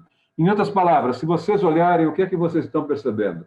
Vocês estão percebendo que, na medida em que nós temos um aumento da taxa de vamos dizer, não ocupados, ou de trabalhadores desempregados, ou trabalhadores por conta própria, vai aumentando na mesma proporção as taxas de homicídio. Olhem esse gráfico, vejam esse gráfico e comparem esse gráfico com aquele gráfico que a Raíssa havia mostrado, esse ela não tem, não é? Mas vejam esse outro gráfico que eu tinha, eu não sei onde eu botei, deixa eu ver aqui, não é? Esse gráfico, que é esse gráfico que está aqui, não é? Esse gráfico que está aqui, comparem com esse gráfico. À medida em que vai declinando o crescimento da economia, nós vamos percebendo que vai aumentando o número de, como é que eu poderia dizer, de homicidas, não é? As taxas de homicídio no Brasil vão crescendo. A Organização Mundial do Comércio, a Organização Mundial de Saúde, vai dizer que quando nós temos uma taxa de 10 homicídios a cada 100 mil habitantes, superior a cada 10 mil habitantes, nós temos uma violência criminosa epidêmica. Portanto, quando nós temos até 10 homicídios por 100 mil habitantes, nós temos uma taxa pandêmica. A Organização Mundial da Saúde vai dizer que quando nós temos de 10 para 11, né, de 11 para cima, portanto, nós temos uma crise epidêmica. Eu me lembro que eu ouvi, eu acho que eu já disse isso a vocês na aula passada, se eu não disse, se eu já disse, eu peço desculpas de estar repetindo, mas eu me lembro de ter visto uma jovem, acho que foi TV Bandeirantes, não me lembro, dizendo que a Organização Mundial do Comércio recomenda 10 homicídios por 100 mil habitantes. Ela não recomenda nenhum homicídio, porque ela apenas tem um indicador dizendo acima de 10 homicídios eu tenho uma epidemia de violência. Pois bem, em 1980, nós tínhamos uma taxa, nesse ano, de 11,7 homicídios por 100 mil habitantes. Eu vou fazer, em 1985, 13,8 homicídios por 100 mil habitantes. Em 1990, 22,2 homicídios por 100 mil habitantes. Em 1995, 21,2 homicídios por 100 mil habitantes. Em 2000, 26,2 homicídios por 100 mil habitantes. Vamos ter, em 2003, 28,5 homicídios por 100 mil habitantes, e vamos chegar, em alguns estados, como São Paulo e Rio, a 49 homicídios por 100 mil habitantes. Quando nós olhamos, não é, as vítimas dos homicídios são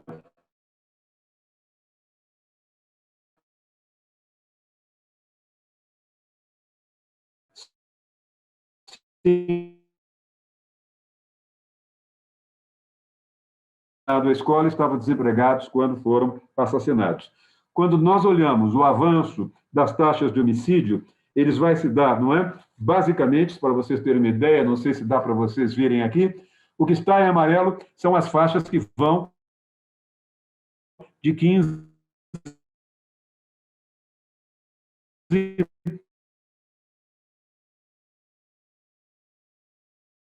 a 29 anos, não é? Vejam, nós vamos perceber que as taxas de homicídio, nós temos uma do aumento da violência, porque isso mostra, não é? Estou tentando dizer desde a semana passada, o impacto que essas mudanças sociais que nós vamos ter nos últimos 30 anos vão causar para o sistema jurídico, o sistema judicial brasileiro. Para eu poder avançar um pouquinho mais e já caminhar para uma, vamos dizer, preocupação com a minha, vamos dizer, a conclusão da aula de hoje, não é? Eu gostaria de chamar a atenção de vocês para alguns dados que são relativamente interessantes. Deixa eu só tentar ver aqui alguma coisa, eu não estou conseguindo localizar aqui algo que eu gostaria de passar para vocês, mas paciência. Era uma tabela muito antiga que eu gostaria de passar para vocês, eu não sei onde eu a coloquei, porque como ela é muito antiga, eu já tirei da minha pasta. Eu não vou achar. Mas eu gostaria de chamar a atenção de vocês para um dado, não é? Todos vocês devem acompanhar, do ponto de vista dos jornais, que nós temos anualmente uma pesquisa sobre o índice de confiança, a confiabilidade que nós temos nas instituições, não é? Nós temos o tempo todo uma pesquisa que é feita na confiabilidade das instituições. A sociedade brasileira, tomada no seu conjunto, o quanto ela confia nos políticos, o quanto ela confia nos partidos, o quanto ela confia na Câmara dos Deputados, o quanto ela confia no judiciário, o quanto ela confia no empresariado, nos militares, nos sindicatos, na mídia,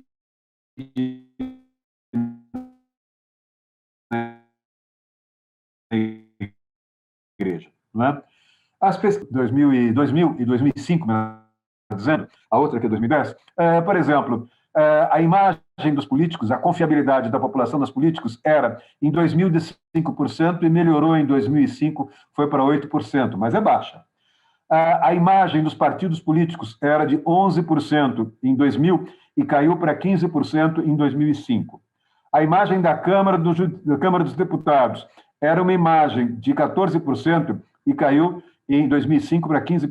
Vocês estão percebendo que na área política a imagem do sistema político é muito ruim, é muito baixa. A confiabilidade da sociedade é muito baixa.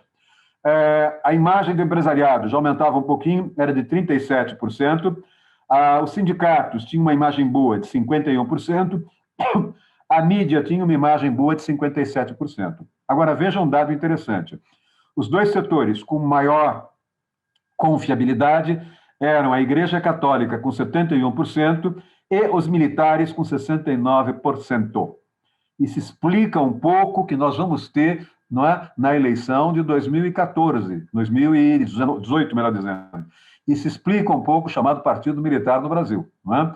Então, notem, o que eu quero dizer é que o sistema político, no seu conjunto, tem uma baixa taxa de confiabilidade perante a população.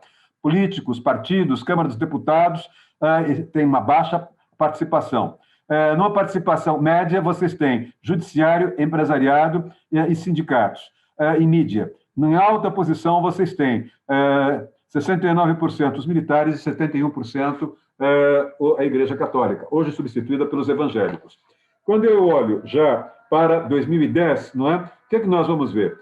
Nas profissões, 81% confiam nos médicos, 71% confiam na Igreja Católica, as Forças Armadas se mantiveram com 69%, a mídia cresceu para 63%, engenheiros com 61%, televisão com 57%, rádio com 57%, evangélicos com 53% e sindicato de trabalhadores com 51%.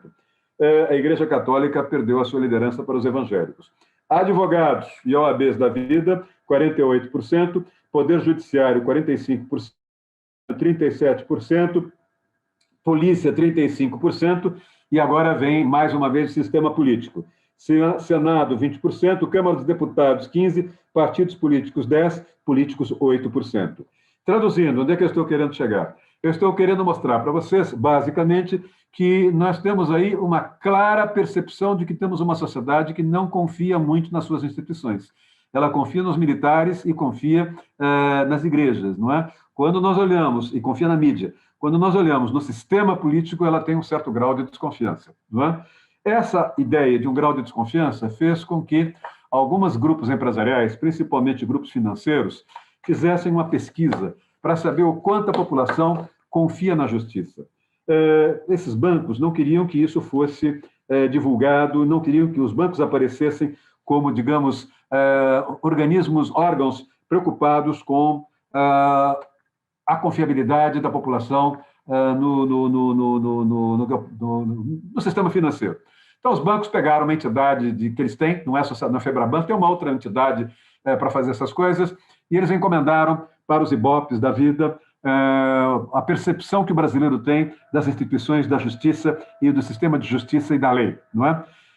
Atualmente, essa pesquisa que era feita, bancada pela essa entidade de bancos, hoje ela é feita um pouquinho pela Fundação Getúlio Vargas aqui de São Paulo, não é? Eu não sei como é que ela está na Fundação Getúlio Vargas em São Paulo, o que eu tenho aqui é a percepção do sistema financeiro um pouquinho já superada em 2010, não é? Vejam bem, mas ela aumentou. O problema que eu vou ler aqui, os números não estão atualizados, mas o problema que eu tenho aqui se agravou. Quer dizer, se eu atualizar esses números, eles vão ser ainda mais preocupantes do que os números que eu vou apresentar para vocês. A pesquisa trabalha com alguns itens. O primeiro item é a base moral do brasileiro. A segunda pesquisa, não é uma pesquisa que tenta discutir qual é a percepção que o brasileiro tem das leis e do sistema de direito. Não é? Eu só vou ler aqui o concorda e discorda. Não é? A pesquisa foi feita com todas as técnicas de pesquisa a partir de uma pergunta, e essa pergunta eu vou ler todos vocês e vou dar a codificação das respostas. Por exemplo, a pesquisa começa com uma primeira pergunta. Para os bancos, isso aqui era decisivo, porque os bancos vinham sendo processados por movimentos sociais, ou por coletivos, ou por entidades da sociedade civil, para que abrissem linhas de crédito para a população de baixa renda, para essa população ociosa que eu mencionei nas regiões metropolitanas. E os bancos diziam que a taxa de risco desse pessoal por estar desempregado é tão alto que o spread bancário deveria ser alto, que tornaria a abertura da linha de crédito inviável para o banco, e os juros seriam um juro quase extorsivo. E mesmo assim, os movimentos sociais queriam, e as entidades da sociedade civil, queriam abertura para a linha de crédito para a população mais pobre. Isso foi levado, isso foi judicializado. Então, vejam, na tentativa de entender esse fenômeno, a primeira pergunta era: quando uma pessoa desobedece à lei, mas ao desobedecer à lei ela não prejudica ninguém, ela não deve ser punida. Não é? 51% concordaram e 43% discordaram.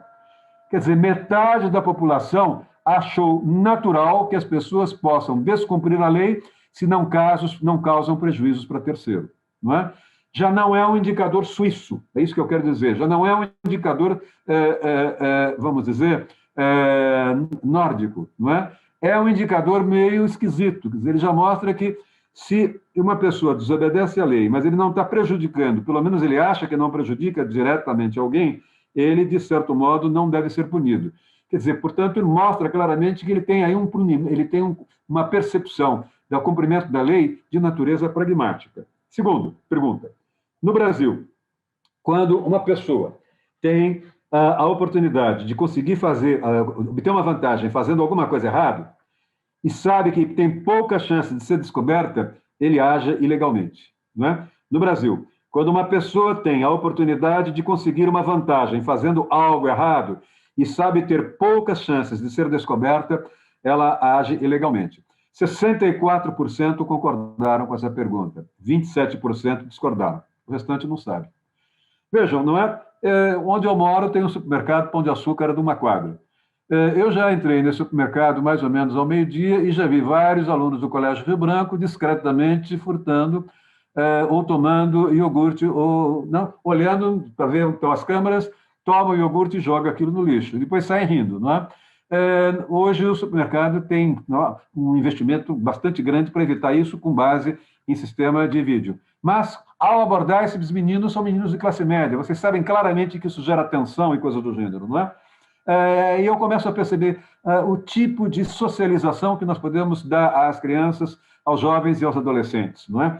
Vejam, por exemplo, agora, nessa faixa desses períodos de pandemia, o que vocês têm com os pancadões na periferia das regiões, da região metropolitana de São Paulo. Há muitos anos atrás, foi na última Copa do Mundo, na penúltima Copa do Mundo, que foi no Brasil, eu fui a um hotel ali em Mogi das Cruzes dar uma palestra para a Defensoria Pública e, na hora de voltar, o carro da Defensoria Pública, o motorista me disse, olha, não vamos voltar pela Dutra, muito menos pela Carvalho Pinto, pela Ayrton Senna, porque está tudo chovendo muito, está tudo parado, nós vamos entrar por dentro, eu moro aqui, eu conheço bem aqui. E outra coisa, aqui o carro oficial não é queimado o carro da Defensoria Pública, porque nós é que defendemos, disse o motorista, nós é que defendemos a população pobre, portanto, fique tranquilo. Agora, ele foi passando por cada região de Barra Pesadíssima, onde eu via, não é? De tudo e mais alguma coisa, principalmente funk, que era uma coisa absolutamente proibida pela área sonora de defesa contra a poluição sonora. E ele me dizia exatamente isso. Esse pessoal não cumpre a lei, não foi socializado, era um motorista acima da média, não foi socializado aprendendo o que é cumprir a lei. No Brasil, quando uma pessoa tem a oportunidade de conseguir uma vantagem fazendo algo errado, e sabe ter pouca chance de ser descoberta, ela age ilegalmente. 64%. E agora vejam, a maioria dos brasileiros tenta dar uma caixinha para se livrar da multa. Não é? Dar a caixinha é subornar o fiscal. 93% concordam e 4% discordam. 93% concordam. Vejam, não é? Já se tornou basicamente, eu tenho uma casa, como eu disse para vocês, na Serra da Mantiqueira, em julho. Se eu vou na quinta à noite ou se eu vou na sexta depois da tarde, invariavelmente tem uma quantidade brutal de policiais rodoviários parando motoristas. Não é? Claro que eles estão fiscalizando, não quero fazer nenhuma acusação, mas todas as vezes em que eu fui parado, não é? Eu recebi, não é, a famosa, vamos dizer, fala, não quer contribuir dando uma caixinha, porque nós vamos ter de multar a sua placa, tem aqui um probleminha com a sua placa, ela está ligeiramente amassada e coisas desse tipo, não é? Tanto que eu já, tão consciente dessa pesquisa, na hora que ele me pede os documentos, eu esqueço e entrego para ele como se fosse carta de motorista, um cartão de jornalista, um crachá de jornalista, e aí ele pensa duas vezes, ou um crachá de advogado. Não é? Vejam, é um jogo com o qual nós vamos convivendo na vida social. Agora, nesse jogo, vocês estão percebendo claramente o quê? Não respondam ainda, vejam o que vai entrar aqui, vai ficar pior. Não é? Se os supermercados não vigiassem as prateleiras, sofreriam mais roubos do que hoje. 81% dos que responderam à pesquisa concordaram, 15% discordaram. Agora vejam o que vai acontecer aqui. Uma pessoa que passa fome tem o direito de roubar. 36% apenas, não é furto famélico. E é previsto, não é, o furto famélico, de certo modo, a absolvição é prevista pela legislação. O que é que vocês vão ter? 36% apenas dos brasileiros responderam a favor. 59% responderam contra. Ou seja, os mesmos que receberam, os mesmos que afirmaram que o brasileiro compra o fiscal, 93%, que os brasileiros, se os mercados não fossem vigiados, eles sofreriam 81%, sofreriam mais roubos, 81% responderam. Nós vamos perceber que, quando a pessoa passa fome e tem o direito de roubar, é um número já bem menor que concorda. E imagine a nossa autoimagem. A próxima pergunta diz respeito à identidade coletiva da sociedade brasileira. O brasileiro é um povo desonesto? 65% responderam afirmativamente, 27% responderam negativamente. Quer dizer, 2/3 da sociedade brasileira não é, tem a ideia de que a sociedade brasileira, que a nossa imagem é a imagem de que somos desonestos. Não é? Agora, como é que o brasileiro vê a lei? A primeira base, o primeiro item da pesquisa foi a base moral do brasileiro. Quer dizer, nós somos uma sociedade desonesta, não concordamos que os brasileiros com fome possam roubar. Se os supermercados não vigiassem as prateleiras, 81% dizem que eles seriam mais roubados, 93% dizem que todos os fiscais são corruptos, 64% dizem que quando uma pessoa faz alguma coisa errada, mas tira uma vantagem, ele tem pouca chance de ser descoberto, eles concordam com isso. A segunda item é como é que o brasileiro vê a lei. Finalidade das leis, diz a frase, é garantir o bem-estar das pessoas. 79% concordaram. Agora vem o seguinte, as leis são essenciais para controlar o que as pessoas fazem. 77% concordaram. Vejam bem, olhem a contradição agora. Não é? Primeiro, eu disse, a pergunta foi, concorda com a pergunta? A finalidade das leis é garantir o bem-estar das pessoas. Ótimo, bonito, divino, maravilhoso. 79% concordam. Segunda pergunta, as leis são essenciais para controlar o que as pessoas fazem. 77%. Terceira pergunta, as leis são cumpridas? As leis são respeitadas? 82% disseram que elas não são cumpridas. Quer dizer, vocês têm uma situação bastante curiosa. Quase 80% concordam que a finalidade das leis é garantir a honestidade e o bem-estar das pessoas e controlar o que as pessoas fazem. Mas 80%, no caso 82%, também concordam que ninguém cumpre as leis. Quer dizer, a nossa visão perante a sociedade e a nossa visão do sistema jurídico é uma visão contraditória e ambígua. Quer dizer, temos leis, mas não confiamos nelas. As leis são ótimas, não é? Mas não as cumprimos, não é? E aí, vejam, próximo item. Cumprir as leis no Brasil traz vantagens, não é? Não traz vantagens para nenhuma pessoa. Quer dizer, ou seja, quem cumpre a lei é otário. 51% concordaram. Quer dizer, nós temos uma baixa, não é, densidade de respeito, os índices são índices de não respeito às leis. E isso, evidentemente, não é, vai também caracterizando o aumento da conflituosidade no Brasil. Caminhando, não é? As leis devem ser cumpridas independentemente de se concordar com elas. 82% dos brasileiros disseram que concordam. No Brasil, existem mais leis do que o necessário. 68% dos brasileiros concordam. Uma sociedade justa é uma sociedade melhor.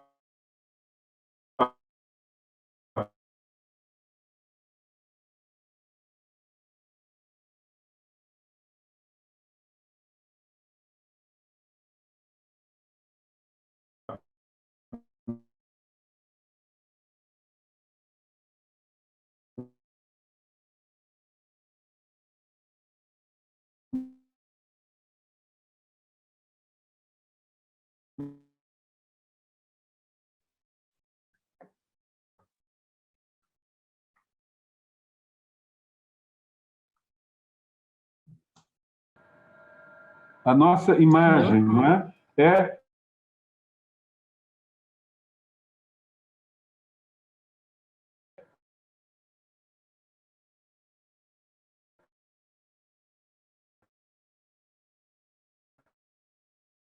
As leis é punida. Só 37% concordam. No Brasil, as leis só existem para os pobres. 80% concordam. Por fim, a pergunta é: a justiça brasileira trata os pobres e os ricos da mesma maneira?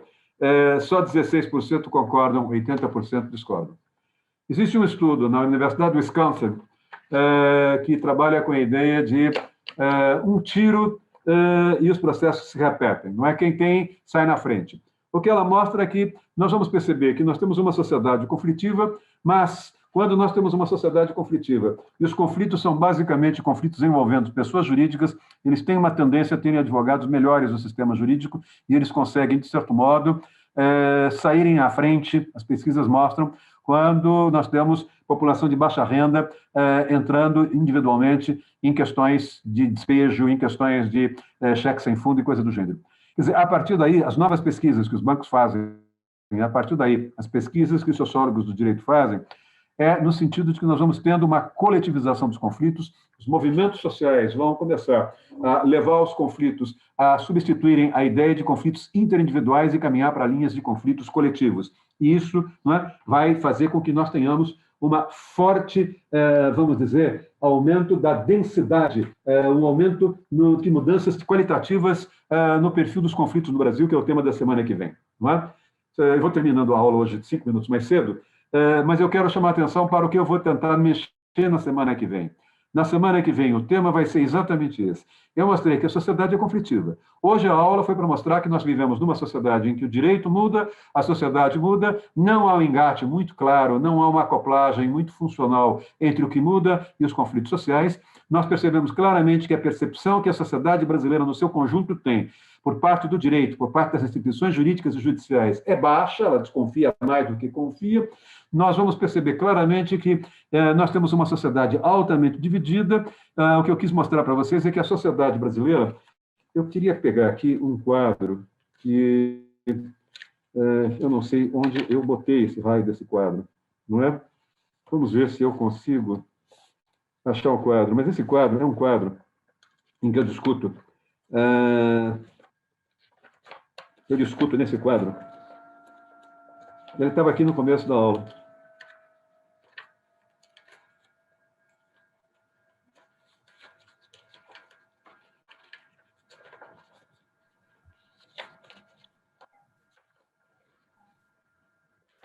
Eu não vou conseguir localizar. É um quadro em que eu falo sobre eficácia jurídica. E esse quadro em que eu falo sobre eficácia jurídica é um quadro em que eu digo que, mais uma vez, não é, vocês jamais vão conseguir entender o que é eficácia jurídica no Brasil, o que é eficiência do sistema judicial, se vocês não entenderem o fenômeno da complexificação, da coletivização dos conflitos. Na aula da semana que vem, eu não sei se vocês gostaram da aula de hoje, se ela foi uma aula muito rápida. Eu costumo dar isso em 2 aulas, eu dei tudo para vocês hoje em uma aula de 2 horas. Na USP, eu costumo dar isso em 2 aulas de 2 horas, portanto, no dobro. Mas o que eu procurei mostrar para vocês foi como é que nós vamos entender a justiça a partir de agora, como é que nós vamos entender como é que os conflitos vão bater na porta do judiciário. Os conflitos que vão bater na porta do judiciário vão gerar 4 sobrecargas. Sobrecarga quantitativa, sobrecarga qualitativa, sobrecarga doutrinária e sobrecarga funcional. Basicamente, o que nós vamos começar a perceber são técnicas, eu mencionei para vocês na semana passada, técnicas de guerrilha judicial, e eu localizei o que eu gostaria de ter trazido a semana passada para vocês. Não é? Basicamente, como é que nós vamos perceber, como é que a magistratura, vocês são muito advogados, tem muitos advogados, é natural, estão na OAB, mas como é que a magistratura lida com esses dados? A magistratura, quando eu apresentava nas minhas palestras para eles dados como esses, eles ficavam profundamente incomodados, não é? Mas profundamente incomodados. Os advogados que têm aula na ESA e que dão aula na ESA são mais sensíveis a essas questões, porque eles lidam com essa clientela, eles lidam com movimentos sociais, eles sabem claramente o que é uma advocacia mais popular ou menos popular, e sabem o que é uma advocacia mais engajada ou não. O que eu vou tentar mostrar para vocês na semana que vem são exemplos de técnica de complexificação, técnicas de coletivização dos conflitos. E essas técnicas vão, muitas vezes, fazer com que haja uma leitura por parte dos juízes, principalmente dos juízes mais conservadores dos tribunais de justiça, os desembargadores, portanto, no sentido de ficarem preocupados com, vamos dizer, o excesso de politização dos processos, o excesso de judicialização de certas questões de uma sociedade tão injusta como essa. O caso que eu prometi ler para vocês é um caso de 1981, quando ainda havia o Tribunal de Alçada Civil. o primeiro TAC, não é, na terceira Câmara, foi julgar um caso de invasão de terras na cidade de São Paulo. E esse caso foi aprovado, quer dizer, o que foi pedido pelos proprietários, que era um despejo, foi aprovado, mas teve 3 votos contra. O primeiro desses votos foi do professor Kazu Watanabe, da USP, que deixou de ser desembargador por causa desse voto. O segundo voto foi do desembargador Alberto da Silva Franco, que também deixou, a partir desse voto, de ser desembargador, saiu da magistratura antes do tempo e criou o IBCCRIM. E o terceiro voto foi do desembargador Ranulfo de Melo Freire, que foi ser professor da GV. Então, os 3 saíram ao mesmo tempo e depois vai ser o presidente da Fundação de Amparo ao Trabalhador Preso, não é? Agora, olha, vejam o voto deles. O voto deles foi, levando a realidade de São Paulo à presunção de que os favelados são pessoas comuns, pois as favelas cada vez mais se estabilizam nesta cidade e que favelados não são necessariamente vadios ou marginais, são apenas pobres e desempregados, não há como se afastar a aplicação do princípio constitucional da função social da propriedade, mesmo porque não há nos autos prova alguma de que os invasores sejam marginais do ponto de vista jurídico penal. Quer dizer, claramente aqui o que eles fizeram. Eles trabalharam com um olhar mais funcional, com isso eles tiveram um olhar mais sociológico e eles trouxeram para dentro, não é, do julgamento esta sociedade. Enquanto o resto do tribunal trabalhou, não é, com uma visão estrutural do direito, com uma visão legalista do direito, com uma visão que, de certo modo, não leva para dentro do tribunal a sociedade. Há um outro caso que eu gostaria de passar para vocês, mas esta também está ali, não vou buscar aqui agora, que é uma visão de um juiz que ficou tão, como é que eu poderia dizer, desesperado ao julgar um caso. O caso que ele vai julgar é um caso que é de uma menina que foi da FEBEM. Essa menina tem 14 anos e foi estuprada. Ao ser estuprada, ela teve um filho, ela foi para a FEBEM, onde ela vai completar 18 anos. A FEBEM, a antiga FEBEM, estava cheia, portanto, a FEBEM, assim que as crianças completam 18 anos, ela é posta na rua. Não tinha pai, não tinha mãe, eu não sei onde ela está, como eu dei aula ontem à noite, eu não tive tempo de reprocessar esses papéis. Ela não teve, essa criança, essa jovem, não tinha para onde ir.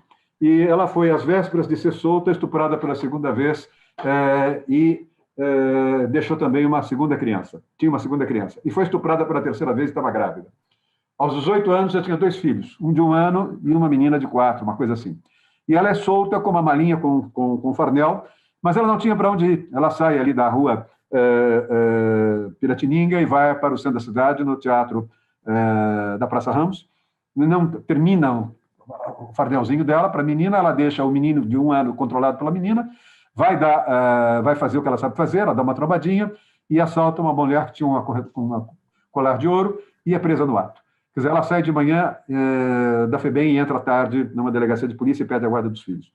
É uma situação absolutamente dramática. O juiz abandonou toda a legislação e deu uma sentença absolvendo-a e condenando a sociedade capitalista responsável por causa dessa violência. Não é? Ele foi afastado. O que eu quero é chamar a atenção de vocês para a abundância desses casos, né, em que os juízes têm uma enorme insensibilidade do ponto de vista da percepção da conflituosidade da sociedade brasileira. Quer dizer, o que eu quero dizer, em outras palavras, e aí eu termino a aula de hoje, é basicamente que o meu ponto de partida é exatamente a interface, naquele quadro inicial, no primeiro quadro, entre aquilo que é uma flecha chamada litígio e o momento em que esse litígio se converte em ação judicial. Não é? Enquanto os professores tradicionais de direito olham o ato de decisão do juiz, canonizam o ato de decisão do juiz, o olhar da aula da semana que vem vai ser quais as técnicas que os movimentos sociais, os advogados do narcotráfico, os coletivos, invasores de terras, etc., milicianos, quais as técnicas que eles usam no momento em que eles fazem a convergência do litígio em ação judicial. Ou seja, o conflito sai da sociedade e entra nos tribunais. Não é? E como é que ele vai sendo processado até chegar à decisão?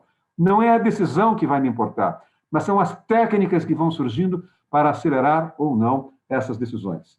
Com isso, não é, eu termino a minha aula. Espero que vocês tenham entendido o espírito dela. Ela é uma aula preparatória para o que nós vamos discutir a semana que vem.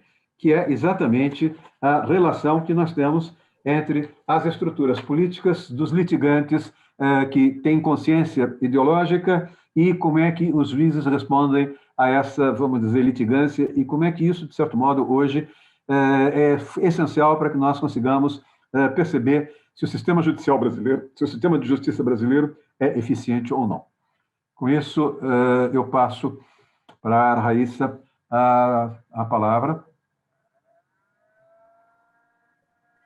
Obrigada, professor. Mais uma vez, muito obrigada. Aqui todo mundo está elogiando e temos uma pergunta, na verdade, uma questão de referência da Laura em relação às referências que o senhor utilizou.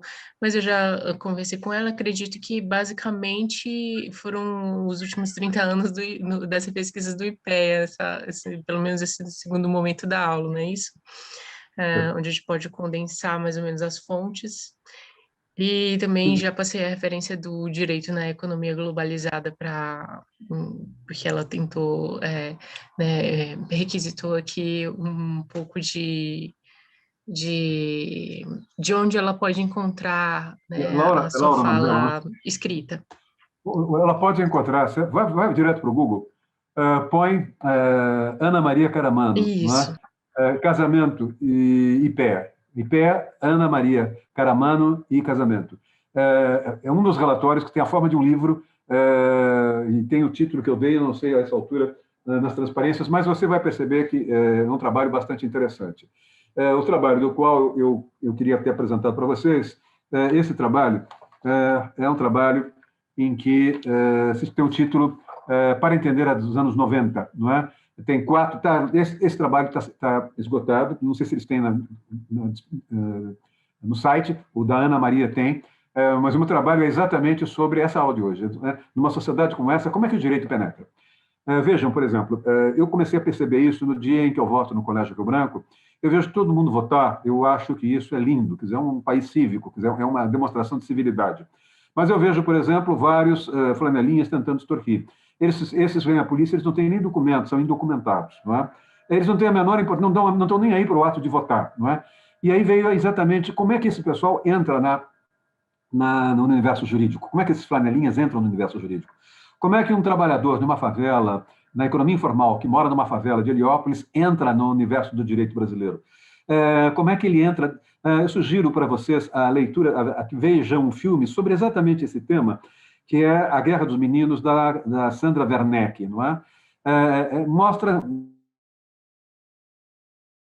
no Rio de Janeiro, mostra as crianças indocumentadas depois da chacina da Candelária, mostra o que acontece com aqueles menores de rua da Praça da Sé e mostra o que acontece com o pessoal das meninas prostitutas com 14 anos na casa de passagem de Recife. O filme é tenso, mas é belíssimo. Não é? Eu dei durante muitos anos esse filme. Nas minhas aulas de graduação, as meninas e os meninos choravam muito com esse filme. Mas ele procura exatamente mostrar isso. Há alguns brasileiros que são indocumentados, não é? Ele começa com uma tomada dramática. O filme começa com vários corpos de crianças mortos num rio em Duque de Caxias, ou numa cidade ao lado. Depois ele dá um corte e vai para uma fábrica de caixões baratos, caixões populares, e alguns caixões que são feitos para garotos de 10 a 12 anos, que eram trombadinhas, que eram situações, crianças em conflito, em situações de risco na rua e conflito com a lei.